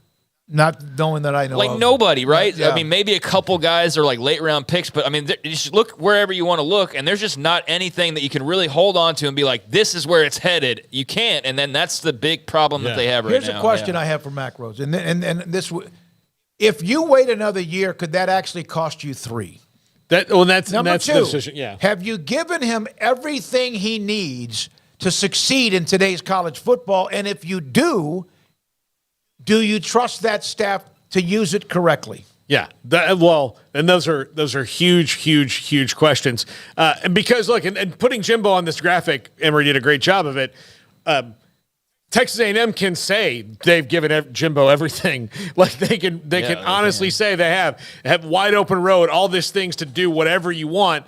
And that's why they're going to have to make that decision, because they've given him everything to succeed, and they're not anywhere closer than they were when he got there on day one, other than maybe having, better recruiting classes. But Kevin Sumlin was regularly in the top 10 to 12, and so Jimbo's moved him to the top 5 to 7 most every year. So, yeah, that's been better, but still this record's the same. So, Baylor has to look at that same thing, and that are we doing everything we can? If we are, what are they doing? And I don't know if they've done. I know that Mac has disagreed about whether they got a late launch on NIL. I think they got a late launch in announcing that they had NIL, et cetera, unlike some schools that have blasted it out over social media. But the question is, if you wait another year, do you lose 3? Yeah. And you don't have time to lose 3, because with Oklahoma and Texas walking out the door, this is when you could take advantage of it. And do you believe that they're going to do that? Well, and the other, we got to go, but the other part of it is, what are you expecting NIL to do exactly? Like bring in an all-star crew? You do realize everybody else has NIL, right? And a lot of them have more than you. So, this whole idea, well, if NIL was better, we could, but you're still going to be competing with all the other teams to get those guys. So, yes, that could be better. You could have a couple better players, maybe a little bit better on average, but that doesn't cure what the overall issues are either. So, yeah. Number 4, where does the Michigan conversation go? I'm curious to see how it goes through the weekend, in that, look, I think that the Big Ten coaches are justified in wanting a swift resolution to this. However, I'm not sure that exists. So while I think that something should be done in this case to figure it out, this should be a flashpoint for people to go, okay, this is why we need to do these things faster, and here's how we will do it. Because if you have somebody essentially getting caught cheating in real time and not well after the fact, you should be able to punish them for violating the rules. But that's not the case when it comes to college football or college athletics in general. But this is a very interesting case where you do have some evidence that could, if you do it right, lead you in a very quick direction to at least that you broke a rule. Now, how much that rule affected the wins is up for debate currently. But if you know that Connor Stallions was at these games and he's not allowed to be there, then you know that they broke that rule. So adjudicate that and see what happens. But I think it's going to continue to morph as this thing goes on. Yeah, I'm almost tired of talking about it. It's almost I just don't know. Yeah, I have no idea where it goes. It's an interesting story, but as far as what happens next and all of that, I have no idea. It doesn't appear like they're not going to get kicked out. They're not going to get their season ended abruptly. So where does the conversation go, as you asked the question there? I have no idea, but I'm interested to know, and I am kind of getting a little tired of it, just from the standpoint of I just want something more of substance. You know what I mean? Of I do want to know where it's going, but as far as the well, what did he know and what did they know and all the speculation part of it, I'm kind of over that at this stage. But I get the interest level, and I will have some renewed interest when I hear. That was him on Central Michigan's sideline, and this was what was happening and all of that. But it does seem like there's a lot of layers to peel back, and there's a lot of plausible deniability and all those things. So who the heck knows? Number 3, who stares bowl elimination in the face? Both of them do. I was thinking more about TCU and Texas Tech. I was thinking more about Clemson this week. Clemson loses to Notre Dame. They have the 5th loss, which they're not emotionally ready to deal with it in South Carolina, clearly. But there are a lot of teams who you lose this week, and not just ones like Baylor and Houston who, realistically have been out of the bowl conversation for a couple weeks, not mathematically, but, projecting it out. But there are some teams that are pretty perennial bowl teams as well that are really kind of going to be white-knuckling down last few weeks if they lose this week. Yeah, the only one I could think of off the top of my head of interest, just nationally or whatever, would be Colorado. They've got Oregon State coming up. They're 4 wins right now. And so what started off like, oh, yeah, they'll make a bowl game is now suddenly with their Pac-12 schedule grounded back to earth a little bit. And obviously Shador's getting real beat up. You wonder, how many wins are still out there for them. And Oregon State's not likely. Now it's in Boulder. Who the heck knows? But you got Arizona. You got Utah remaining. You got Washington State in between Arizona and Utah. And Washington State's kind of struggling, but that's in Pullman. So they don't have a guaranteed schedule remaining on this roster. Now, them falling short wouldn't be if you took away the early wins, it wouldn't be a shock to say that before the season started if they don't make a bowl game. But given the way they started hot, that obviously changed the perception and the expectations a little bit, but now it's starting to revert back to kind of the beginning here. So yeah, they need to go 2-2 to make a bowl game. So they're right there on that edge. Number 2, can LSU beat Saban 2 years in a row? Garrett will walk the streets of Robinson at night thinking about this for the next few days. Will you really? Oh, I will. Yeah. Will you do it if they win?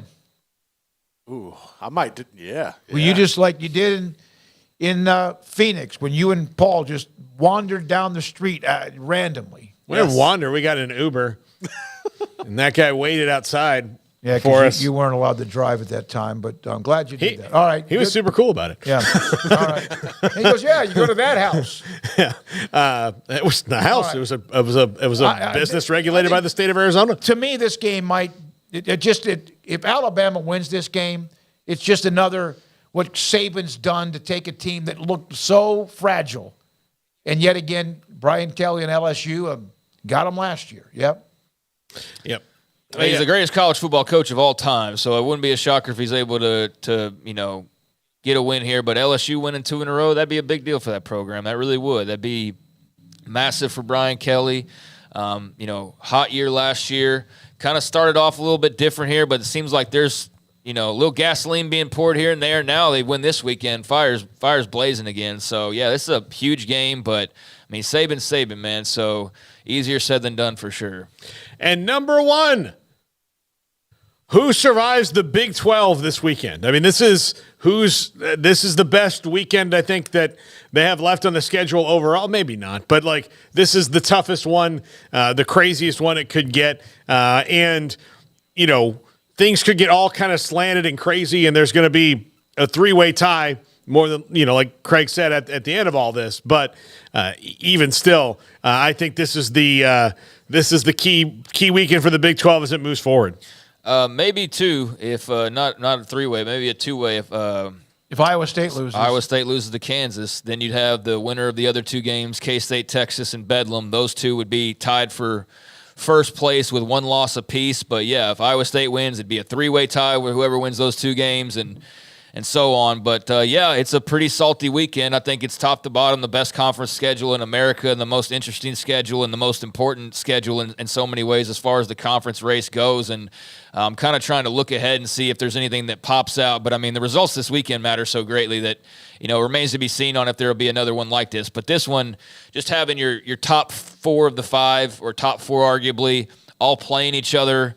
You asked the question earlier, and I wasn't trying to be flippant, but we got to see who wins these games to kind of know what the trajectory is, because I don't think even if you lose this weekend, if you're Texas, if you're K-State, if you're Oklahoma, I guess the answer would maybe be Iowa State. If they lose, then they're in a bit of a more of a pickle, I would think, just based on their talent level. But, I mean, I think you could still lose this weekend and still be alive with 3 weeks to play because it depends on, kind of the rest of the landscape and the schedules remaining. But, yeah, this is a great question, and it's up for 5 different teams right now, and all the rest of them could have a say in it as well by, pulling upsets or doing whatever. So, yeah, it's a fun league. All right. I missed the text from Jared Sandler. They landed about 5:15. We will maybe have another reaction on the Rangers sometime tomorrow, but we have a lot of more college football. We'll also know what happens tonight, Texas Tech and TCU. Garrett Ross, thank you. Owen, Jack McKenzie, Emery, Levi as well. Craig Smoak and Paul Catalina are fantastic sponsors, loyal as they can be, and so are you who watch and listen to us. Those of you who text, those of you who just watch and listen, and those of you in the chat, we appreciate all of you. I'm David Smoak, back at it again tomorrow. Paul and Craig and I will be here at 3 o'clock, 365 Sports. Have a great night.